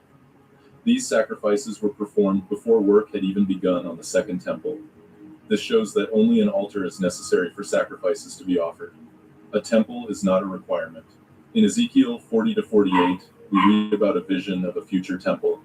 The vision is recorded after the destruction of the first temple and before the construction of the second temple. The second temple was not a fulfillment of this vision because it did not have the physical features described by Ezekiel. So, some connect this with the prophecy of the sacrifices being stopped and conclude that there will be a temple built in Jerusalem before Christ's return. But, as we have seen, the sacrifices don't require a temple. When you study the description of Ezekiel's temple, it becomes clear that this is a structure that will be built after Jesus returns. These prophecies clearly describe a temple to be built during the millennial reign of Christ on earth, not a temple built by human beings in this age. When God decides that the underlying causes have been resolved and it's time to bring the Jewish people back to their land and get his world back in order, changes will occur that will allow us to peacefully start construction. Once the temple is up and running, all of humanity will be uplifted and attracted to it, and Jews will appear out of the woodwork to return. That in turn will serve as the catalyst for world peace. The Messianic era is not just a change in demographics. It's a quantum leap in the way human beings perceive their world. Once that change has occurred, things that seem absurd to us today will appear perfectly reasonable. So, just as we cannot imagine world peace until it comes, the same with the building of the third temple. The Messianic era is not just a change in demographics. It's a quantum leap in the way human beings perceive their world. Nevertheless, let's attempt to get at least a glimpse of what's behind this idea. How is building the temple in Jerusalem a prerequisite to collecting all Jews? And how does the ingathering of the exiles promote world peace? What's the connection? The Bible mentions that some end times events will occur in a temple in Jerusalem. 2 Thessalonians 2-4, speaking of the Antichrist, tells us, "He will oppose and will exalt himself over everything that is called God or is worshipped, so that he sets himself up in God's temple, proclaiming himself to be God." Diane, what about the Egyptian stuff they found in the Grand Canyon? They found a lot of Egyptian symbology. Before the end times can occur, a temple must be present for these events to occur in. The Islamic Dome of the Rock is on the site where the Jewish temple is supposed to be. Muslims believe this is the place from which Muhammad ascended into heaven, making it the third most sacred of Muslim shrines. For the Jews to take over this place and build a temple upon it would be unthinkable in today's political climate. But during the tribulation, the building of the temple will come about, protected by the Antichrist. When we see the temple being constructed, we can be sure the end times are indeed upon us. The Antichrist will be reigning, the church will already have been raptured, and the first half of the tribulation will have passed. But there will still be time for people to come to Christ for salvation. Jerusalem is in the final plan, not San Francisco, not Los Angeles, not Moscow, not Paris, but Jerusalem would be at the heart of end-time events. And in the darkest of times, God sent hope to Israel. When we think about Israel at the present time, what surrounds our thoughts is unimaginable chaos. But if we put Israel in the context of the Bible, we will see that what is happening is exactly what was expected. Even if we concede for the moment that the Jewish people's continuing presence is evidence for the reliability of the Bible, we are well within our rights to raise other concerns. What, for example, is the connection between the Jewish people and the highly contested real estate in the Middle East that makes up modern-day Israel? For some, the relationship between God's covenant promise to preserve the Jewish people and the equally... Yeah, he likes it. Busby teases him, but he doesn't hurt Busby. He just swipes at him, but not with his claws out. So they're becoming friends. ...emphasize promised land is highly... I don't think the cat's got much choice in it. Busby! Busby. Problematic. Today, even some committed Jews and Christians may wonder what relationship the present-day state of Israel has with the land it sits on. In 1948, varying numbers of Orthodox Jews were horrified that anyone could even consider a Jewish state based upon modern notions of nationality in place of a kingdom under the Messiah's reign. This sentiment persists today. Yet, politics aside, it cannot be denied that not only have the children of Israel endured despite the harsh treatment they have received, but against all odds, after 2,000 years of exile, the Jewish people have once again returned to the land of Israel, as the biblical prophets promised they would. The Hebrew prophets foretold a day when God would draw his people back to Israel. Although centuries of dispersion caused this aspiration to retreat into the far background of Jewish life, it never fully disappeared. If nothing else, the hope that is voiced every year during Passover, next year in Jerusalem, serves as an annual reminder of the Jewish people's lost heritage. Is the existence of the modern state of Israel a further validation of Scripture's reliability along the same lines as that of the Jewish people's continuing presence in the world? Maybe. First of all, we need to know that a national spiritual regeneration by turning to Jesus is not a biblical prerequisite for a major movement of Jewish people returning to and possessing the land of Israel. In fact, the prophet Zechariah indicated the Jewish people would turn to God through the Messiah only after returning to Israel. Likewise, the prophet Ezekiel stated God's promise, "For I will take you from the nations, gather you from all the lands, and bring you into your own land." The passage continues, "I will sprinkle clean water on you, and you will be clean. I will cleanse you from all your impurities and from all your idols. I will give you..." See, clean water. He didn't say holy water, he said clean water. You see what I mean, Bobo? It's only the Catholics that believe in holy water. You watch him say it again. Prerequisite for a major movement of Jewish people returning to and possessing the land of Israel. In fact, the prophet Zechariah indicated the Jewish people would turn to God through the Messiah only after returning to Israel. Likewise, the prophet Ezekiel stated God's promise, "For I will take you from the nations, gather you from all the lands, and bring you into your own land." The passage continues, "I will sprinkle clean water on you, and you will be clean." I will sprinkle clean water on you. Not holy water, clean water. Thank you for backing me up, guys, whoever it was doing the video. "I will cleanse you from all your impurities and from all your idols. I will give you a new heart and put a new spirit in you. I will remove from you your heart of stone and give you a heart of flesh." Note that the spiritual regeneration of Israel follows the restoration of the Jewish people to the land. Thus regathered, Israel will, as a nation, turn in faith toward the promised Messiah. Second, the Bible predicts Israel would return to the land in stages. Ezekiel 37 contains the stark and unforgettable vision of a valley of dry bones. The bones come to life in stages. Okay, Bobo.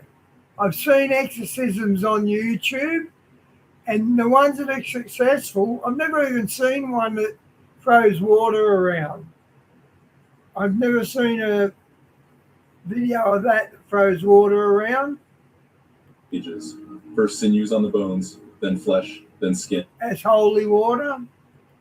And finally, the breath of life. Then God tells Ezekiel, "Son of man, these bones are the whole house of Israel." This vivid depiction of the Jewish people's restoration to their promised land is well in keeping with what is actually occurring. The regathering does not occur. Yeah, tell ya. He basically said, watch for Iran to fall. Yeah, so hopefully he was right there.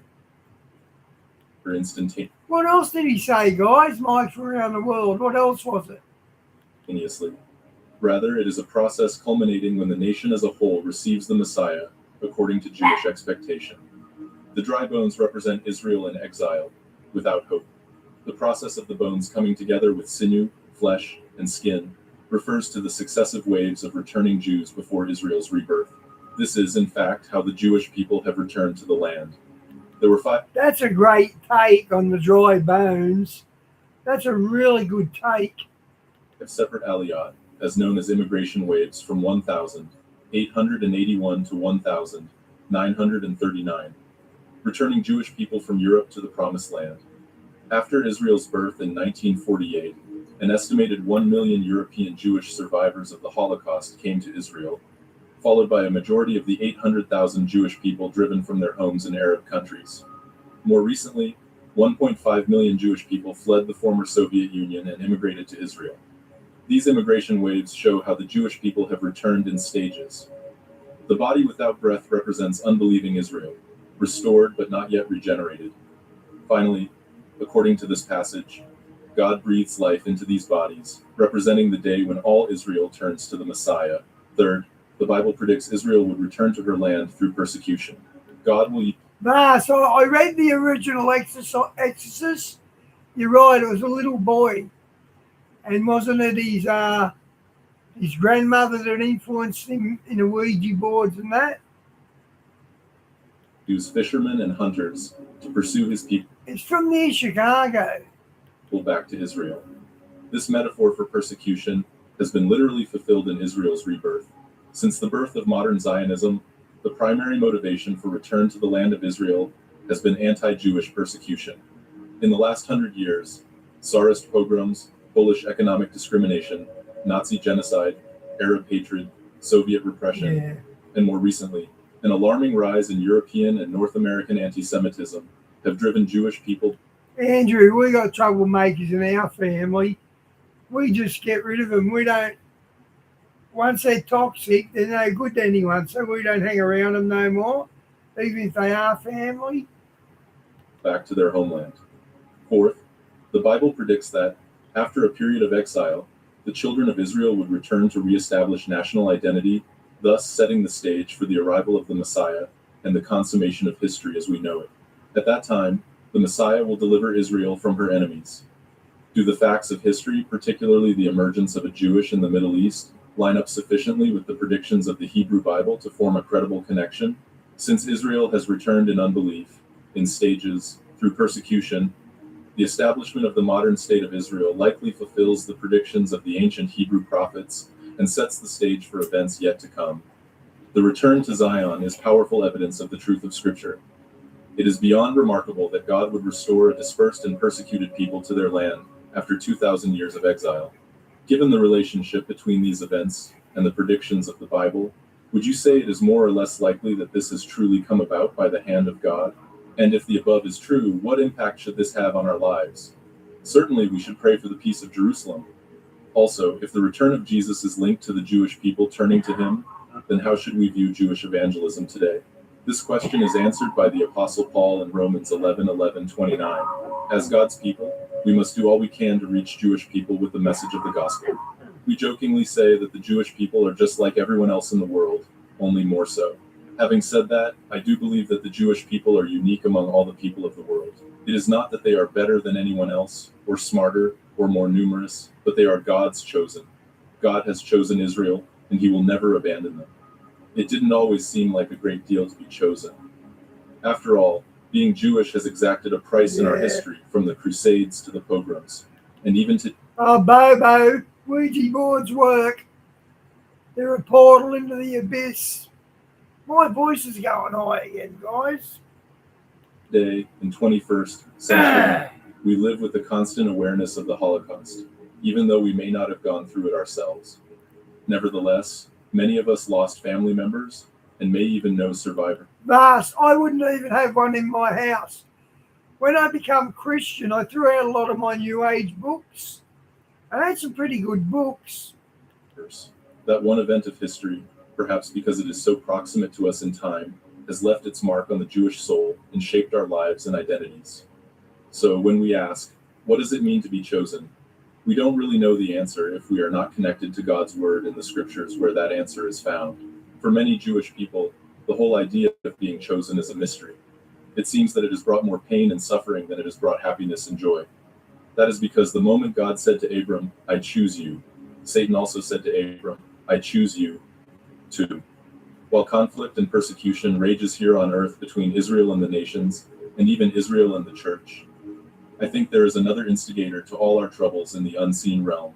Let us look at the choosing of a man, Abraham, and the promise of God. Israel has a special purpose in the world by divine decree that started in Genesis 12:1-3.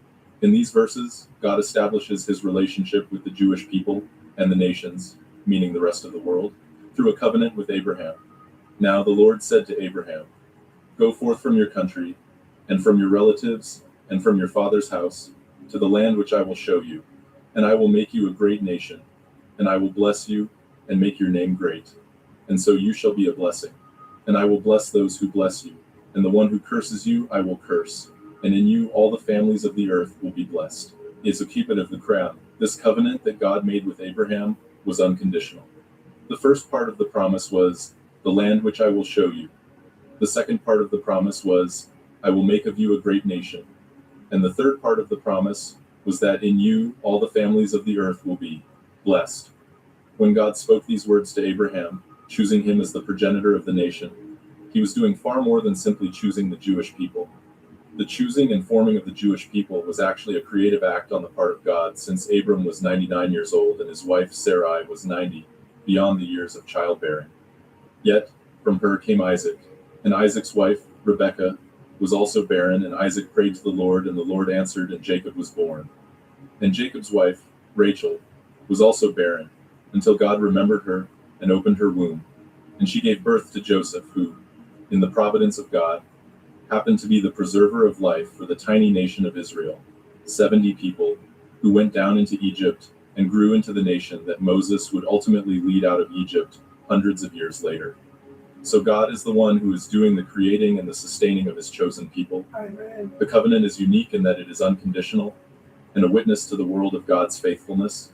Once again, God is revealing himself through Jerusalem, and this time, the signs are unfolding faster than anyone expected. From the preparations to rebuild the long-awaited Third Temple, to the mysterious arrival of the rare and flawless red heifers, and even the increasing hostility. No one's mentioning the great Eunuka.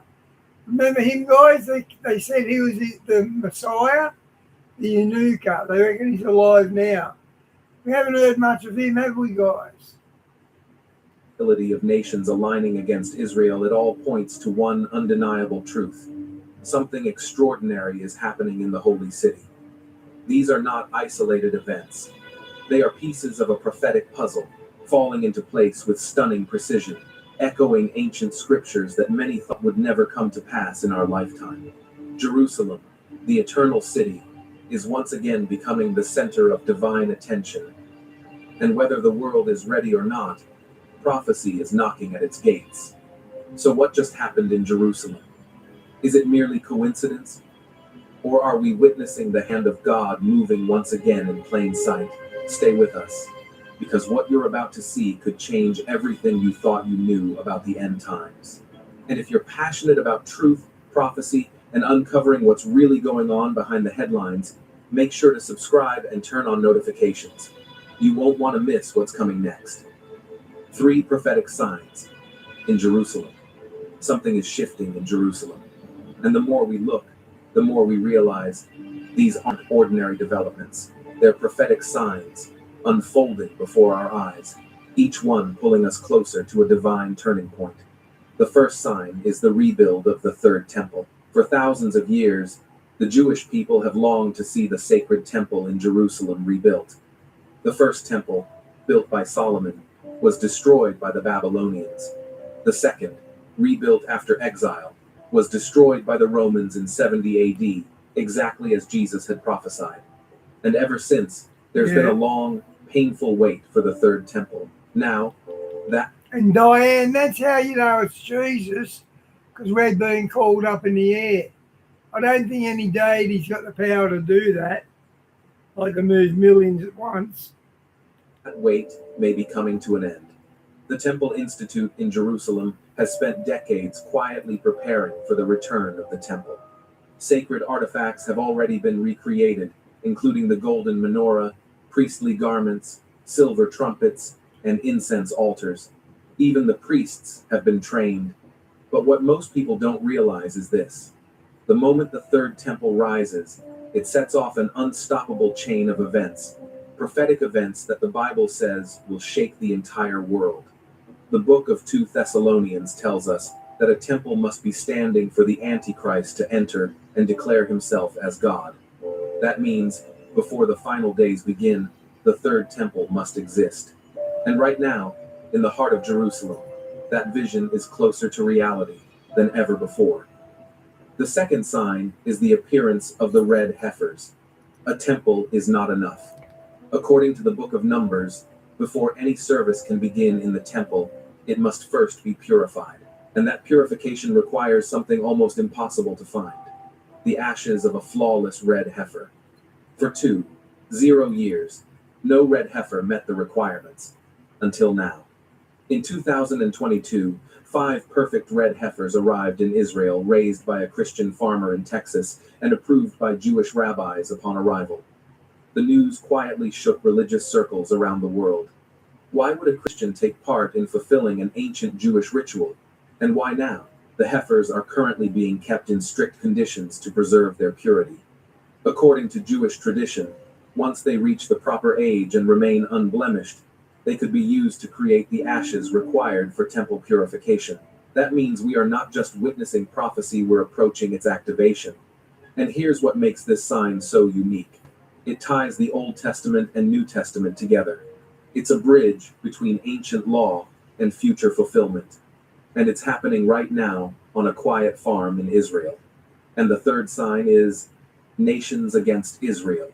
The Bible warns that in the last days, the nations of the world will gather against Israel. That prophecy, found in Zechariah 12, says, "I will make Jerusalem a heavy stone for all the nations. All who try to lift it will be severely injured." And what do we see today? We see rising hostility toward Israel from every corner of the world. We see political alliances being formed with one clear common goal. Exactly, Vas. We are the temple. To isolate, condemn, and ultimately confront the Jewish state. This isn't random. God won't be in the third temple because it won't be the real God, it's the false God. So they're going to have to build that when we're gone. Exactly what prophecy foretold. Jerusalem has become more than just a political dispute. It's a prophetic battleground. The world's attention is locked on this one city. And every move, every treaty, every missile launched or policy signed echoes with deeper meaning. The nations are aligning. The pressure is building. And Scripture tells us exactly what will happen when this global conflict reaches its boiling point. However, after all, Israel plays a prominent role in the end times predictions of the Bible. Several factors reveal that Israel will endure into the end times and play a primary part in God's plan for the final days. First, the 7-year tribulation described in Revelation includes a time when Israel already exists as a nation and builds a future temple. For nearly 1,100 years, Israel did not exist as a nation. Yet in 1948, the modern nation of Israel was born in a single day. This event marks a significant precursor to God's plans for the future. Second, a Jewish temple will exist. Australia was born in one day as well, 1901. And one day we were made a nation. We were convicts, remember, guys? In Jerusalem by the midpoint of the 7-year tribulation period. This temple does not exist today, yet the Temple Institute in Jerusalem has plans that could make the construction of this facility take place quickly once given access to the location that is currently under Muslim control. Third, there will be 144,000 Jews who serve as evangelists during the last days, according to Revelation 7. In addition, 2 witnesses will preach in Jerusalem for the first half of the tribulation, die, then resurrect into the sky, which is mentioned in Revelation 11. This action will be followed by a massive earthquake in Jerusalem, and people will flee the city for the mountains to be protected by God. Fourth, Ezekiel 38 predicts a war of nations that will align and attack Israel in the last days. God himself will provide a supernatural victory for Israel. Though many debate when this event will take place, it appears to occur sometime after the rapture and prior to the midpoint of the tribulation. Finally, the people of God will war against the nations at the end of the tribulation at Armageddon. God will win, and Jesus is predicted to return and reign for 1,000 years from his throne in Jerusalem.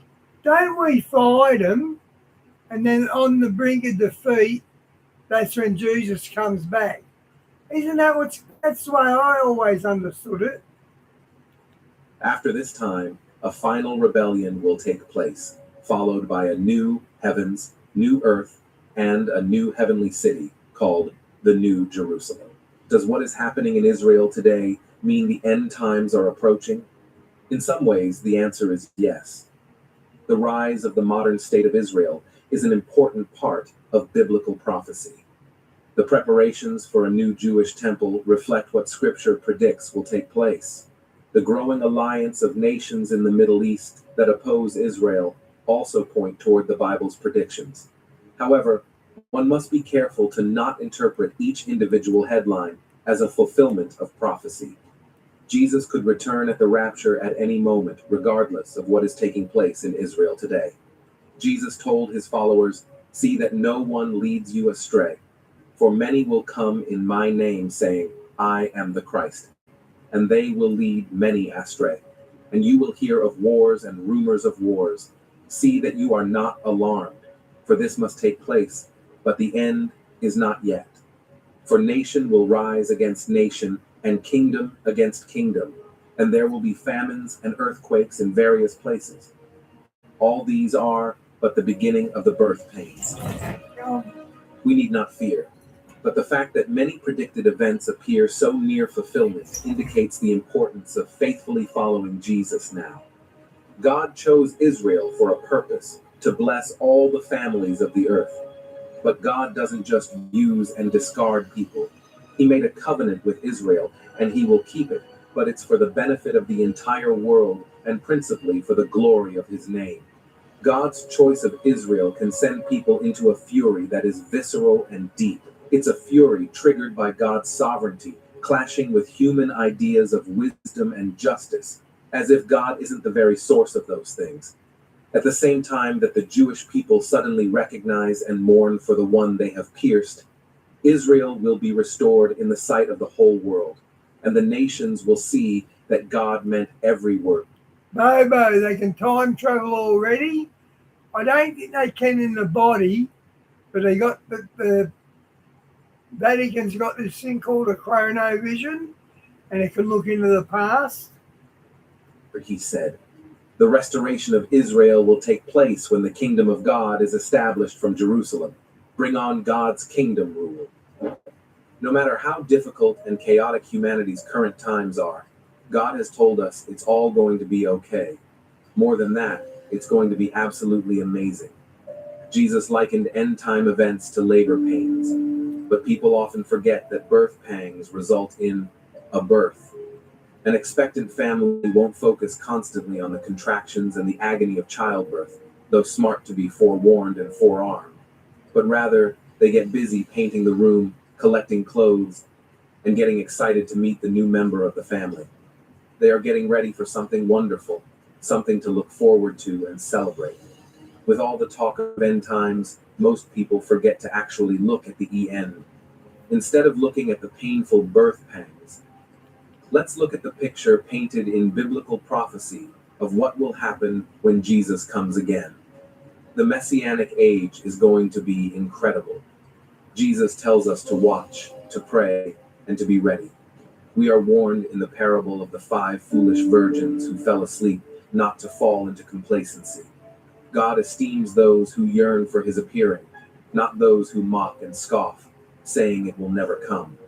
As we see biblical prophecy coming to pass and the circumstances lining up to match God's word, may he find us eagerly looking up, ready and waiting for him. We jokingly say that the Jewish people are just like everyone else in the world, only more so. Having said that, I do believe that the Jewish people are unique among all the people of the world. It is not that they are better than anyone else, or smarter, or more numerous, but they are God's chosen. God has chosen Israel, and he will never abandon them. It didn't always seem like a great deal to be chosen. After all, being Jewish has exacted a price in our history, from the Crusades to the pogroms. And even today, in 21st century, we live with the constant awareness of the Holocaust. Even only Jews would say this. God would say, I'm going to wipe out all the unrighteous. And only a Jew would say this. Oh, can you make it 40? And God says, yeah, I'll make it 40. Oh, can you make it 30? That's just exactly what a Jew does. Though we may not have gone through it ourselves, nevertheless, many of us lost family members and may even know survivors. That one event of history, perhaps because it is so proximate to us in time, has left its mark on the Jewish soul and shaped our lives and identities. So when we ask, what does it mean to be chosen? We don't really know the answer if we are not connected to God's word in the scriptures, where that answer is found. For many Jewish people, the whole idea of being chosen is a mystery. It seems that it has brought more pain and suffering than it has brought happiness and joy. That is because the moment God said to Abram, I choose you, Satan also said to Abram, I choose you too. While conflict and persecution rages here on earth between Israel and the nations, and even Israel and the church, I think there is another instigator to all our troubles in the unseen realm. Let us look at the choosing of a man, Abraham, and the promise of God. Israel has a special purpose in the world by divine decree that started in Genesis 12:1-3. In these verses, God establishes his relationship with the Jewish people and the nations, meaning the rest of the world, through a covenant with Abraham. Now the Lord said to Abraham, go forth from your country, and from your relatives, and from your father's house, to the land which I will show you, and I will make you a great nation, and I will bless you, and make your name great. And so you shall be a blessing, and I will bless those who bless you, and the one who curses you I will curse, and in you all the families of the earth will be blessed. This covenant that God made with Abraham was unconditional. The first part of the promise was the land which I will show you. The second part of the promise was, I will make of you a great nation. And the third part of the promise was that in you all the families of the earth will be blessed. Okay, guys, I might switch to Tony and finish off.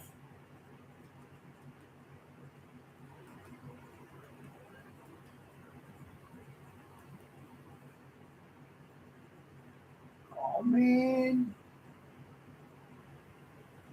What's wrong with this? Oh, it's an ad. Hang on, guys.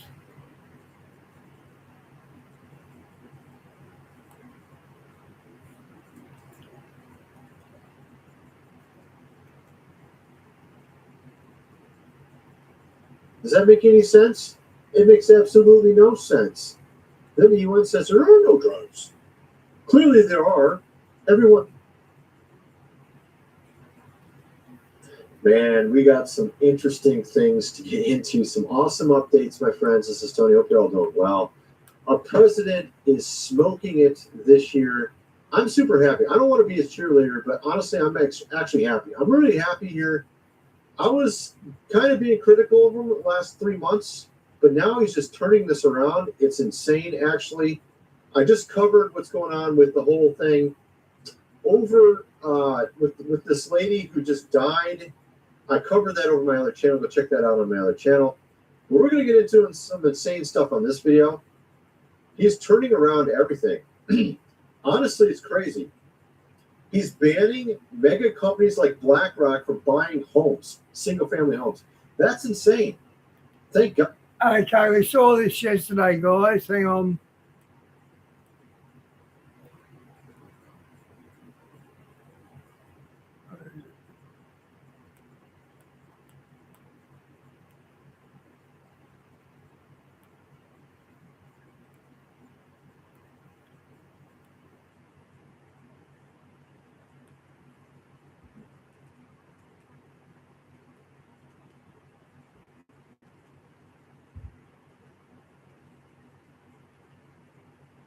Newly surfaced eyewitness videos coming out of Texas, Tennessee, California.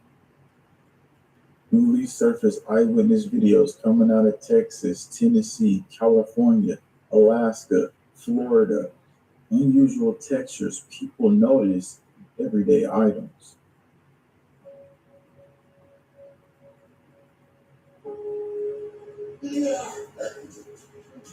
What is this, guys? These videos were recorded by multiple eyewitnesses, and no official confirmation has been released yet. Okay, wait, show it to me. It's literally like a sponge. Wait, what is going on here? To investigate this further, we need to look deeper into these events. Strange textures and odd appearances are coming in from all over the United States. Apples are not supposed to look and move like this. What the f did they do to the strawberries? This. It's almost like they painted it on. And they taste like nothing. There's been many reports across social media of these unusual sightings, but the recent unusual observations that you're about to see, I have no explanation for.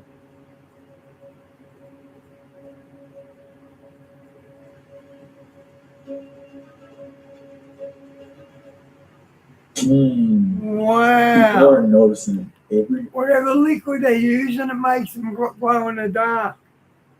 items that they're going to pick up are having these unusual changes. And this eyewitness says that she is not used to seeing this and gives us a peek.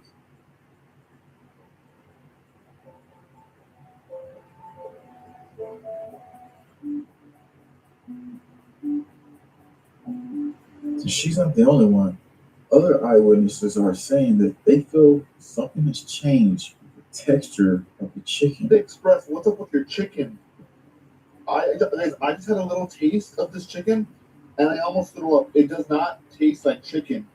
Think? What the hell is going on with this, yo? I had the exact same chicken being shown here. I noticed when I put the chicken in my mouth, it felt squishy. So I chose to spit it out because it didn't seem like usual chicken to me. Some reports mention that meat glue is being used in some of the meat products. How could you keep eating that burger? Wow. Let's take a look at what that is. Okay, meat glue, scientifically known as transglutaminase, is a natural enzyme that is a food additive to bind smaller pieces of meat or other protein-rich foods.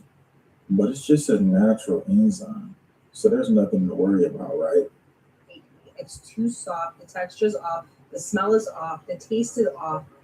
On top of the high grocery prices, Maybe this all is nothing, right? But it doesn't just stop there at the meat.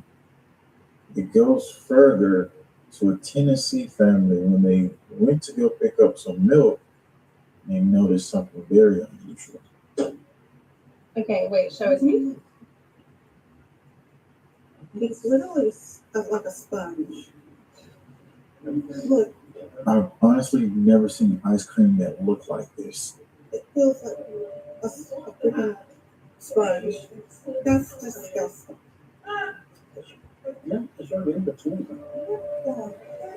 This is. I'm scared of it. The unusual thing is that these reports aren't just coming from one place.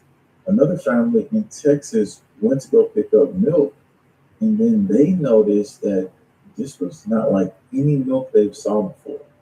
So we got this green milk from the gas station. And just so you know, this one's open, this one's unopened. We haven't broke the seal yet. Come on, Mom, show them.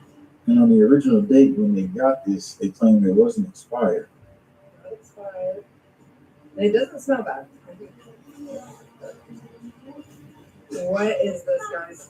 Okay, now open another one. Open another one and see if it does it. Oh, yep, they're all in.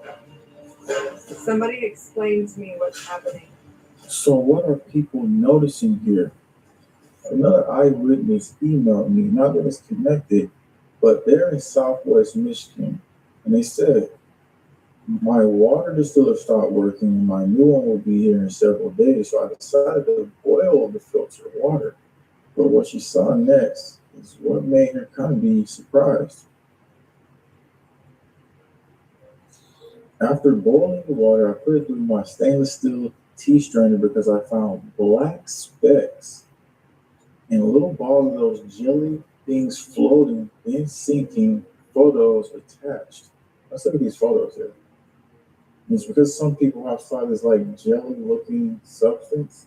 they can't explain. Commenter from this channel says, I can't speak to the videos, but I did notice that the water became gelatin-like, when he says gelatinous, after he observed it sitting for a while. So this is not just about everyday items we're getting, because an eyewitness in Texas, after it rained, she thought she observed ice on her property, but then I walked outside and I thought there was ice on the patio. And I reached down to touch it. And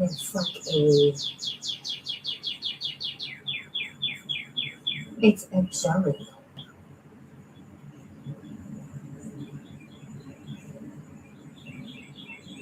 that's when an eyewitness knows after the rain shared exactly as she observed it. This isn't just an isolated observation. People across the U.S. have been noticing unusual textures and a variety of items.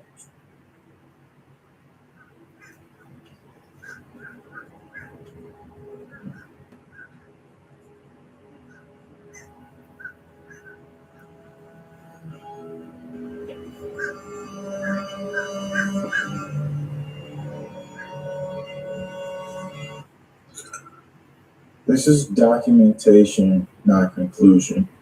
I'm going to show you something me, eyewitness. Okay, we know all the food's gone weird.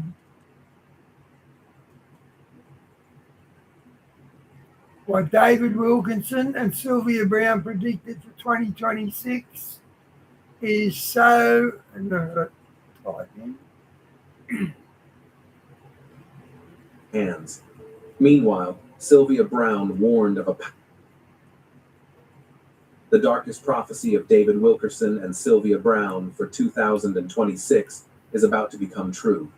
David Wilkerson spoke of wars spreading like wildfire, of economies collapsing without warning, of violence and moral confusion growing so quickly that people would feel as if the world had slipped out of their hands. Meanwhile, Sylvia Brown warned of a powerful man who would rise suddenly. She hinted at a dramatic fall. When you place their prophecies side by side, a chilling picture about 2026 is going to be clear. The financial collapse. When David Wilkerson spoke about a financial collapse, he wasn't talking about a simple recession or a temporary downturn. He described a world where money would no longer be able to protect people the way they believed it could. Nations that once stood strong and wealthy would suddenly find themselves drowning in debt, battling inflation, and losing control of their economies. Everyday essentials, food, fuel, basic goods, would rise to prices people had never seen before. Families would line up just to buy what they used to take for granted, and savings built over years would vanish in moments. Even jobs that felt stable and secure would disappear without warning. But what troubled him even more was how government That's what AI's done. would respond. He saw leaders becoming desperate, trying to regain control by tightening their grip on the public freezing accounts, restricting access to resources, and enforcing new rules they claimed were necessary for stability. Instead of calming the crisis, these actions would only heighten fear and push society closer to unrest. Trust in leadership would crumble, and people would begin turning against one another. Wilkerson believed this financial collapse would reveal something deeper than economic weakness. It would expose where people had been placing their faith. For many, money had become a kind of idol, something they relied on more than anything else. And when that idol fell, it would leave them confused, frightened, and angry. But for those who held on to spirit... Nice, that's why I thought I'd play this. Everything he's saying now is already happening. Dimitri Duduman, what he says is happening, especially the Civil War aspect of it.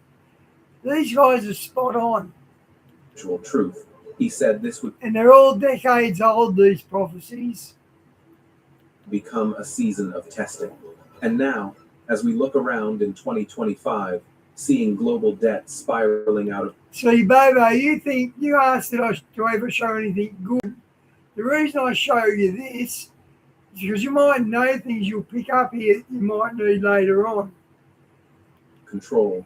Inflation hitting families worldwide.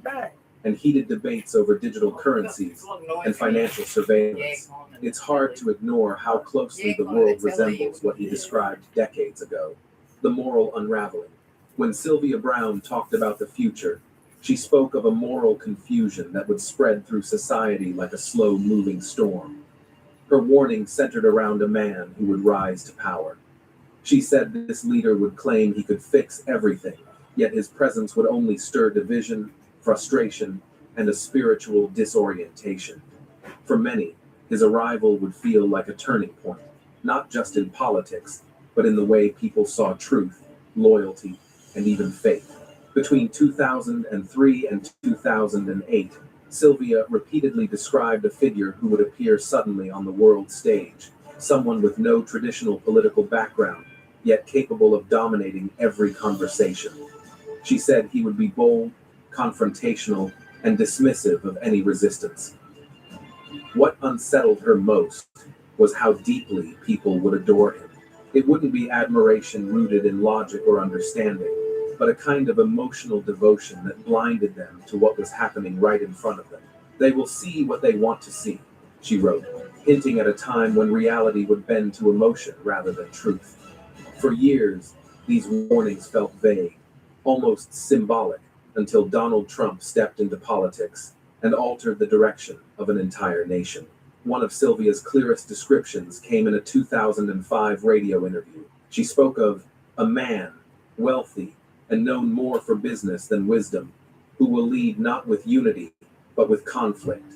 And the people will argue not about policies, but about truth itself. She didn't have to mention a name.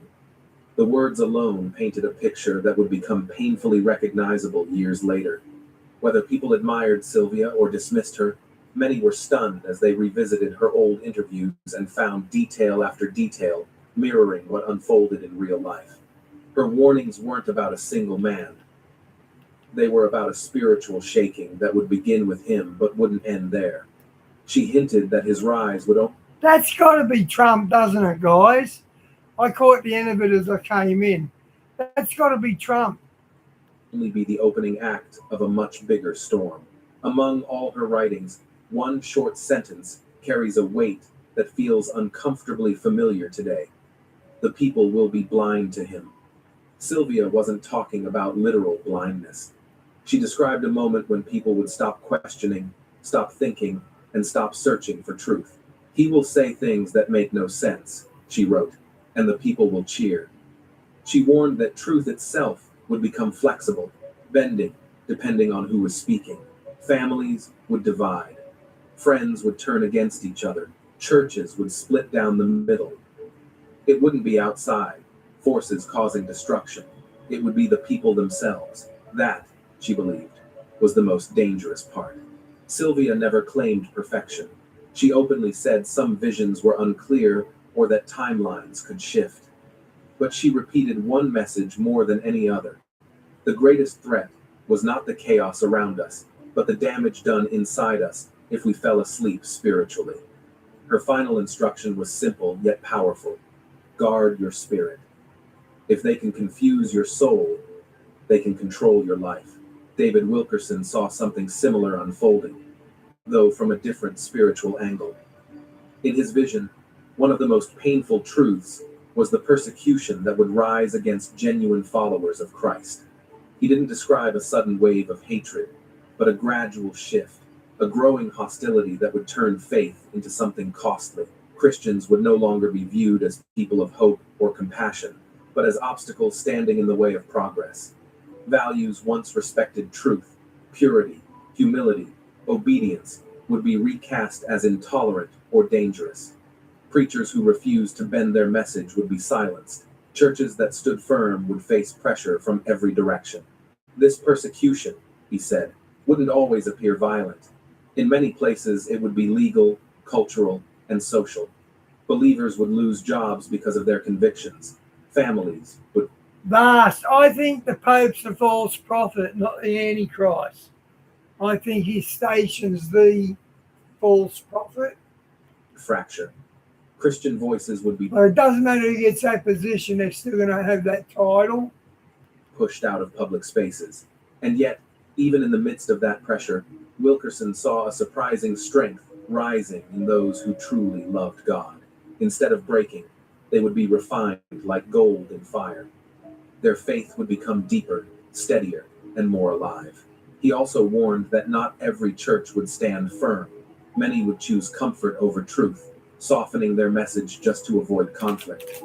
They would adapt to the world's demands, choosing acceptance over obedience, but in doing so, they would lose their power and their purpose. Only the small group, the faithful remnant, those willing to suffer for what they believe, would carry the real presence of God into the future. The spread of sickness. When David Wilkerson spoke about future events, one of the things that weighed most heavily on his heart was the picture of widespread sickness sweeping across the world. He didn't describe it vaguely or symbolically. He talked about real outbreaks, strange illnesses, unfamiliar viruses, and sudden infections that science had never seen before. In his vision, these diseases wouldn't appear slowly or give anyone time to prepare. They would rise almost overnight and move from one country to another with a speed that left the world stunned and completely unready. Wilkerson described a time when hospitals would no longer be places of order and healing, but scenes of exhaustion and chaos. Beds would fill faster than they could be emptied. Doctors and nurses, despite their training and courage, would feel overwhelmed by the wave of patients. Governments, too, would struggle to respond, caught between the need to protect their people and the painful realization that they couldn't control the spread. He said there would come a moment when the fear of disease would grow stronger than the fear of war, a shift that would change how people lived their daily lives. In his vision, the streets didn't fall silent because of conflict, but because of quarantine. Entire neighborhoods stayed behind closed doors, watching through windows as if the air itself had turned into an enemy. The fear wasn't only about the possibility of death, it was the uncertainty, not knowing what the sickness truly was, how it spread, or who might be carrying it. That sense of the unknown, he believed, would shake people more deeply than anyone expected. But Wilkerson didn't stop at the physical effects. He said these diseases would strike at the heart of society, creating emotional and spiritual wounds long before they harmed the body. Panic would spread faster than any virus. People would begin to look at each other with suspicion, even toward friends or neighbors they once trusted. Places that once brought people together, homes, churches, schools, gatherings, would suddenly feel like risks rather than sources of comfort. A quiet, heavy spirit of isolation would settle over cities and nations, changing the way people interacted and lived. What made this vision even more unsettling was Wilkerson's warning about the lack I saw that vase with the Pope. of answers. Despite all the progress of modern medicine, he said there would be outbreaks that left. I've also seen King Charles getting admonished by, I think it's a Rothschild. Charles got his head hung down, and Rothschild's pointed an angry finger at him. So maybe Charles hasn't got his authority yet. Experts confused and searching for solutions that didn't come quickly enough. Treatments would take longer than hoped. Vaccines, instead of calming people, would spark arguments, fear, and deep division. Confidence in leaders, institutions, and even science itself would begin to crack as people struggled to understand who or what they could trust. The silence covers the world. Among all the predictions Sylvia Browne made during her lifetime, the one about the year 2026 stands out as the most haunting. Unlike the typical apocalyptic prophecies that speak of fire in the sky or cities sinking beneath the waves, Sylvia's warning was quiet, almost invisible. She didn't describe the collapse of the physical world, but something far deeper and more personal, the collapse within the human spirit. She wrote that 2026 would mark a turning point, a time when people would begin to feel as if life itself had lost meaning. A strange heaviness would fall over society. People would move through their routines, yet deep down, they would feel empty, disconnected, and unable to explain why. Sylvia wasn't talking about ordinary sadness or mental fatigue. She described it as a global numbness, a quiet erosion of the human soul. What made her words truly disturbing was her insistence that this crisis would not be obvious. The world, on the surface, would look normal. Technology would thrive, governments would function, and daily life would appear steady. Yet, beneath that illusion of calm, humanity would be breaking down from within. Sylvia warned that this would be humanity's greatest test, not a war fought with weapons, but a silent battle for the soul. Only those who stayed spiritually awake, who held on to their faith and sense of inner purpose, would withstand the emptiness that was coming. Sylvia warned that technology would play a role in this change, not as the cause, but as the tool that would speed it up. She believed that humanity's greatest danger wasn't war or disease, but the quiet loss of meaning. The human soul, she said, would start crying out in silence while the world kept getting louder. She also believed that this inner crisis would be mirrored in the natural world. According to her, the earth responds to the state of the human spirit. When humanity loses its balance, the planet begins to reflect that imbalance. In her writings, she described strange weather patterns. That's interesting. Unpredictable storms and seasons that seemed to forget their rhythm. Rain would fall where deserts once stood. The winds would feel different, charged with something that made people uneasy.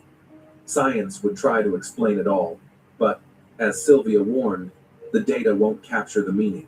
These were not just environmental changes. She said they were spiritual alarms. As 2026 approaches, many have begun to notice that her words don't sound as strange as they once did. Animals behaving oddly, plants dying for no reason, sudden changes in climate, all of these, to her followers, are signs that the earth is trying to speak. It's as if nature itself is warning humanity to wake up before it's too late.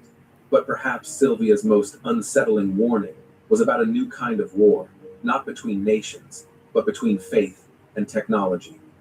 She saw a time when machines would begin to replace what once came from the human heart. People would start trusting algorithms. And this has really happened in the last 8 months since AI come out. So before AI, we didn't realise how much damage it was going to do. Like, I had no idea 50,000 get sacked here, 20,000 there. I just didn't consider that. It was more than intuition, relying on data instead of wisdom, and seeking comfort from screens instead of prayer. Decisions that once came from compassion and reflection would be handed over to code and automation. She didn't oppose technology. She saw its Vast, that's Pan. Pan's the guy with the flute and the goat legs. And the Baphomet's half goat, half human. benefits. So the goat shows up twice in bad ways in the Bible. But she feared that as society became more digital, the human spirit would fade. People would have access to everything, knowledge, medicine, entertainment, yet feel emptier than ever before. What was missing could not be downloaded or manufactured. It could only be found through silence, reflection, and connection with something higher. According to Sylvia, 2026 would be the breaking point. Oh, the Baphomet's Pan, is it? Well, Pan's also the goat. Pan's from the Greek pantheon.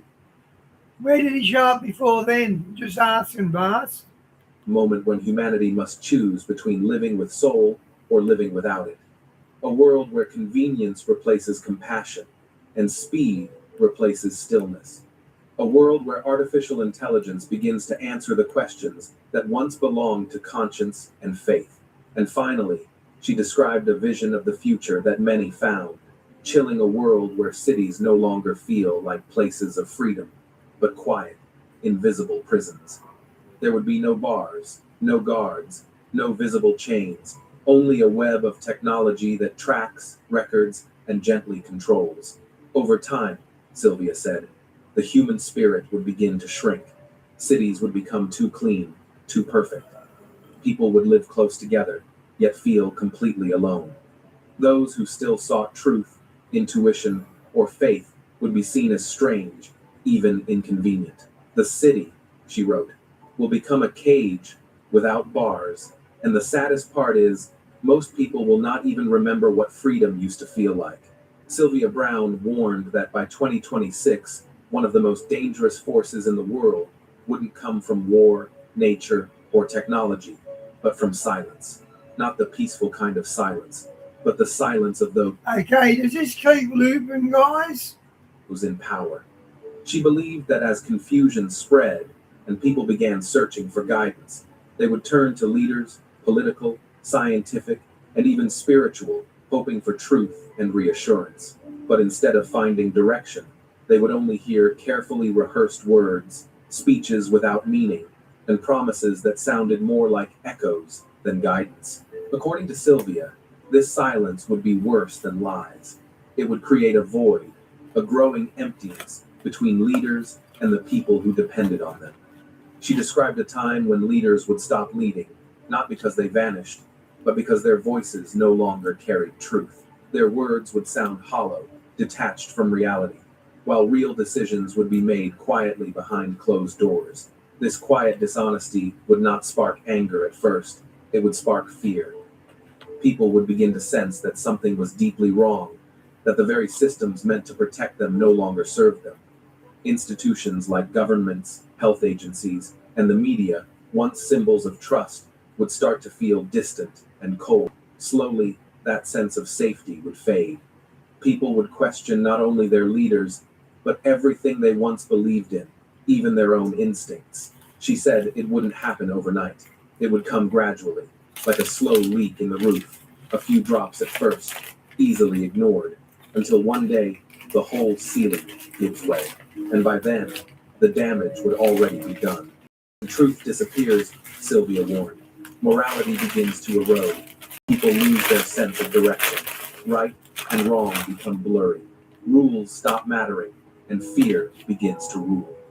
And once fear takes control, people stop thinking for themselves. They stop questioning. They follow not out of trust, but because they are afraid to stand alone. In Sylvia's writings, 2026 wasn't just about external turmoil. It was about the silent collapse of integrity, both in leadership and in the human heart. But in her vision, there was a moment, a trigger, that would change everything.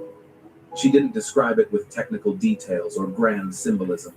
She simply called it a moment that will stop the world in silence. It would come suddenly and without warning. It wouldn't destroy cities or cause explosions, but it would shatter people's sense of security. Sylvia said this event would not bring chaos immediately. It would bring confusion first. Governments would scramble to respond. Experts would appear on screens, offering explanations that didn't add up. Questions would multiply, but answers would remain unclear. Panic would slowly grow as people realized that no one truly understood what was happening. This, she said, would be the breaking point, the moment humanity would begin to lose its balance.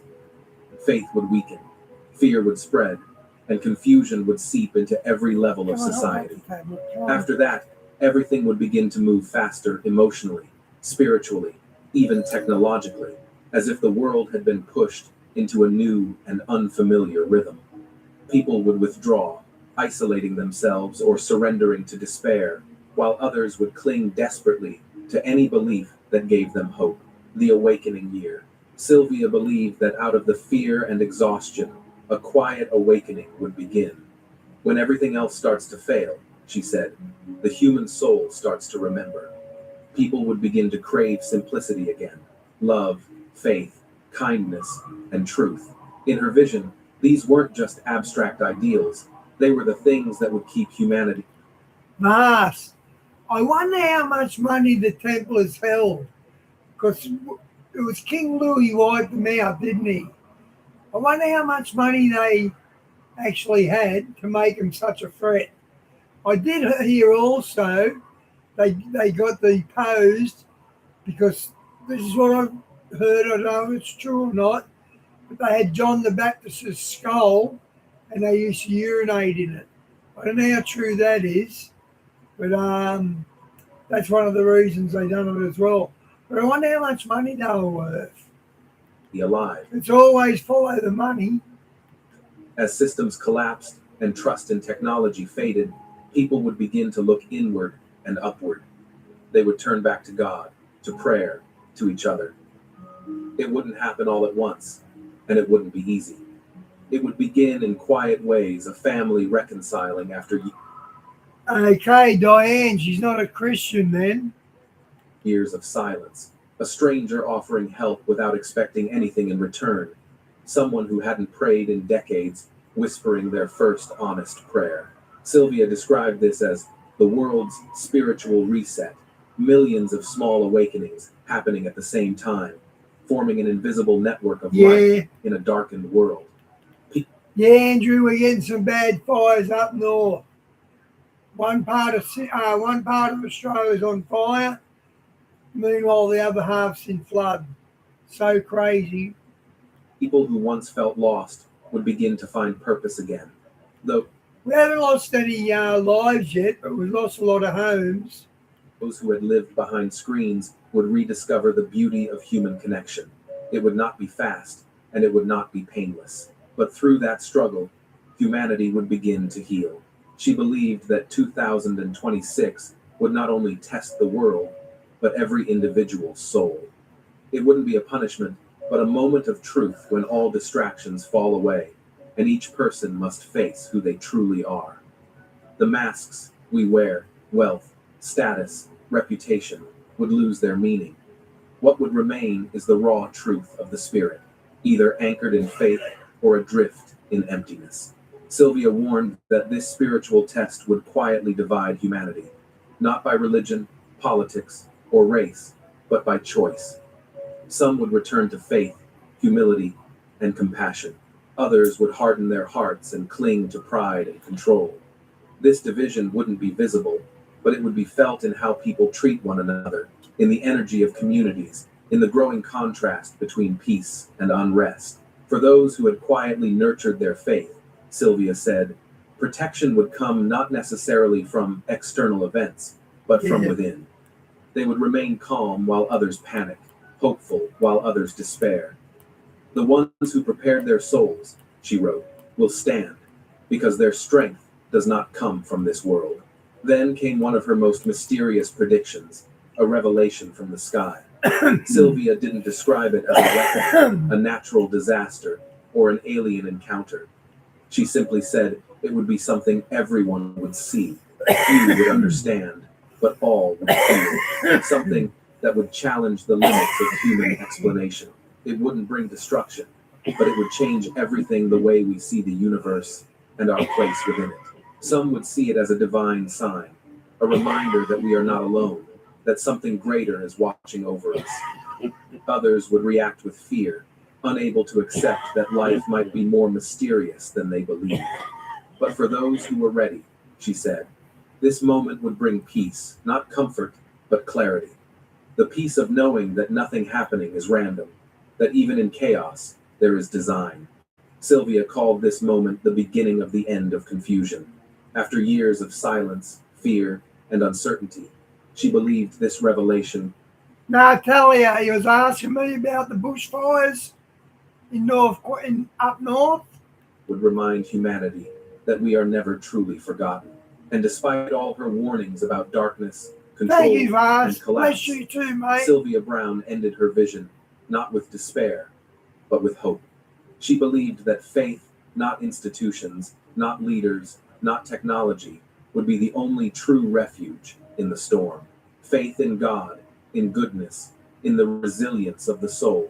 She wrote that no government would save us, no invention would fix what's broken inside. The only thing strong enough to carry us through would be faith, the quiet, unshakable trust that even when the world feels like it's falling apart, there is still meaning, there is still light. In her final message, Sylvia reminded humanity that survival isn't just physical, it's spiritual. The ones who endure will not be the richest or the most powerful, but those who remember how to pray, how to forgive, and how to love. Those who keep the flame of hope alive when everything else turns to shadow. For her, 2026 was never about the end of the world. It was about the awakening of the soul. No, Vaz, I appreciate it saying that. I said that, mate. She wrote, Thank you for that. When the world trembles, faith will rise. The soul anchored in truth will not fall, it will shine. When David Wilkerson spoke about the collapse of morality, he wasn't exaggerating or trying to create fear. He said he saw a time coming when sin would no longer hide in the shadows. Instead of being something people were ashamed of, it would be openly celebrated. Bad behaviors would be applauded. The most troubling part, he said, was not the sin itself. Look at Diane throwing me under the bus.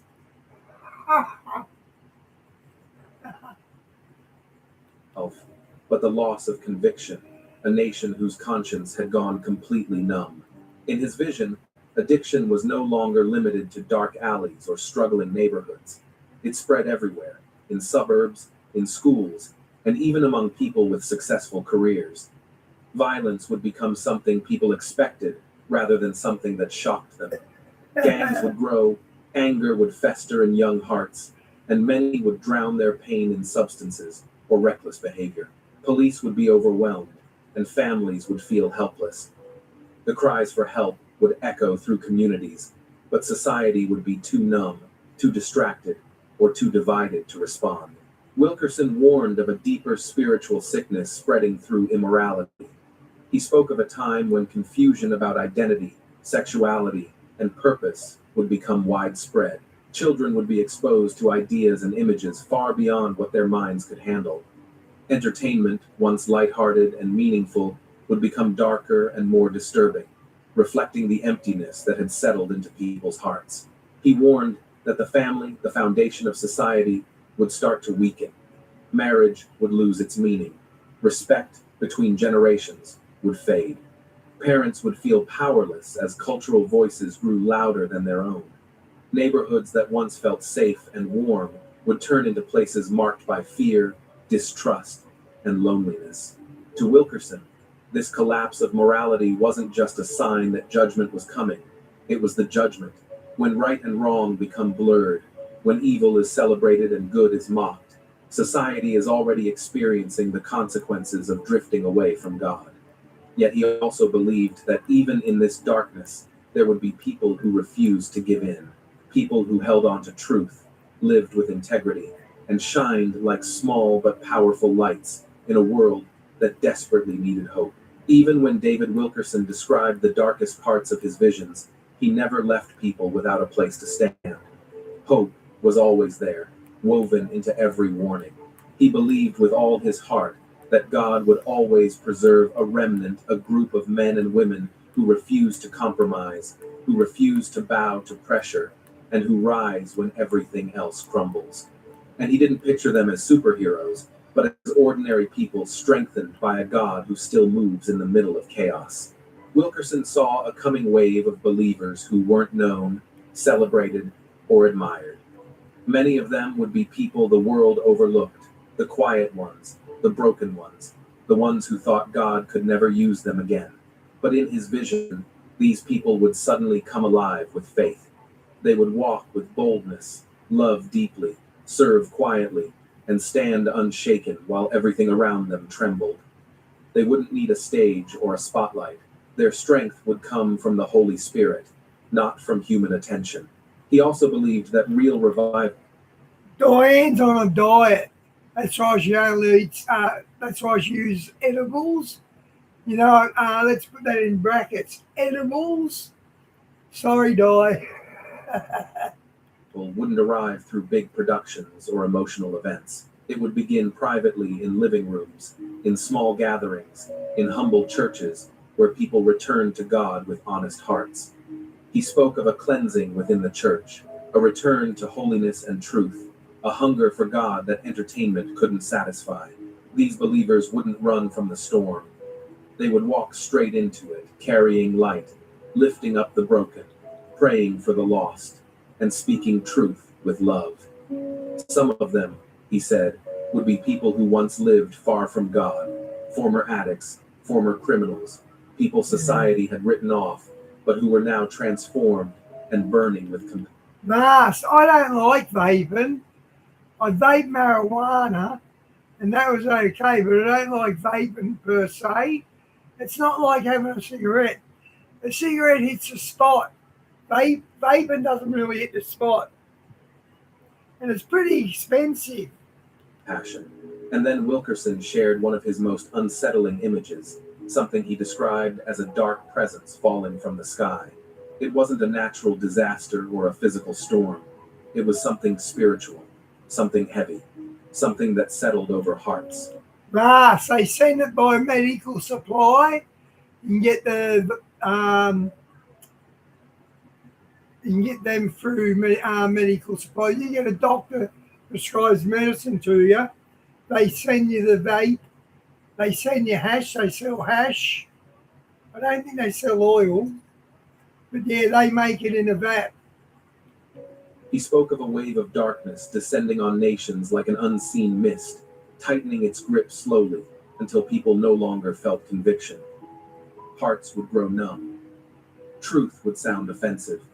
And instead of turning to God, society would chase man-made solutions, politics, technology, even deceptive forms of religion, hoping they could fill the emptiness.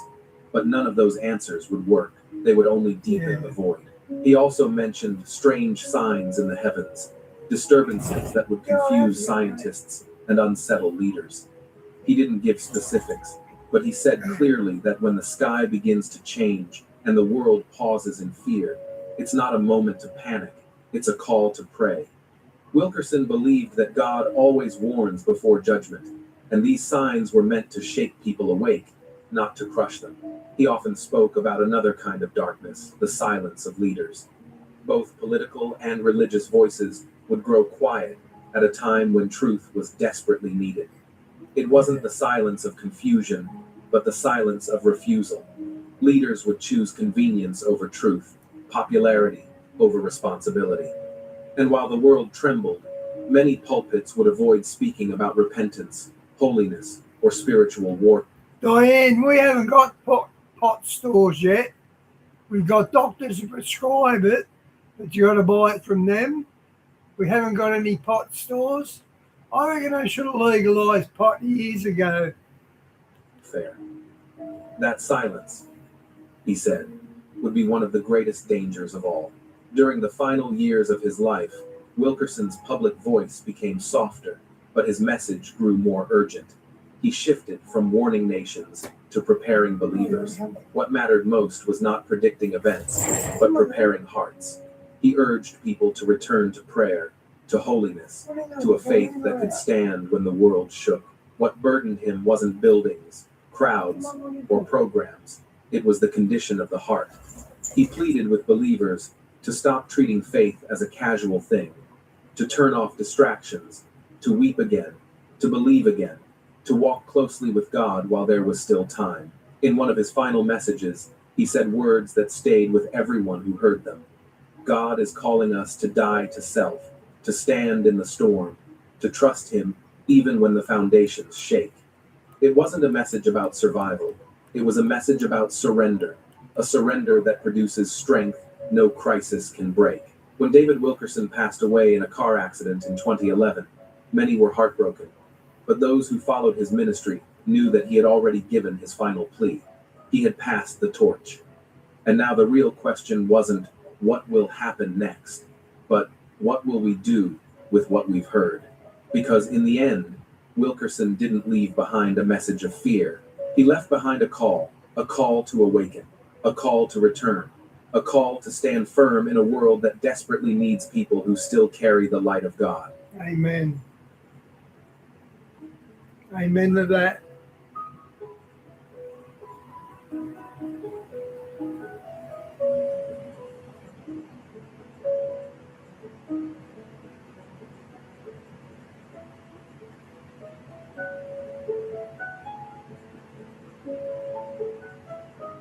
Look how beautiful that is.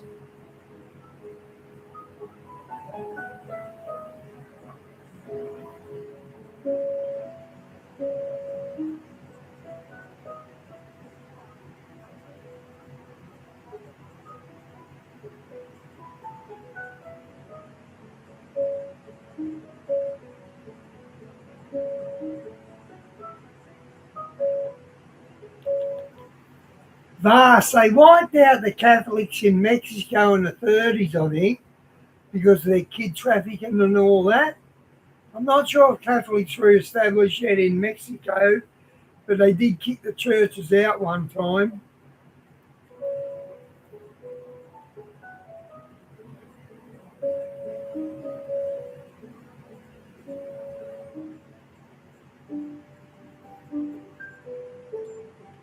Is that it?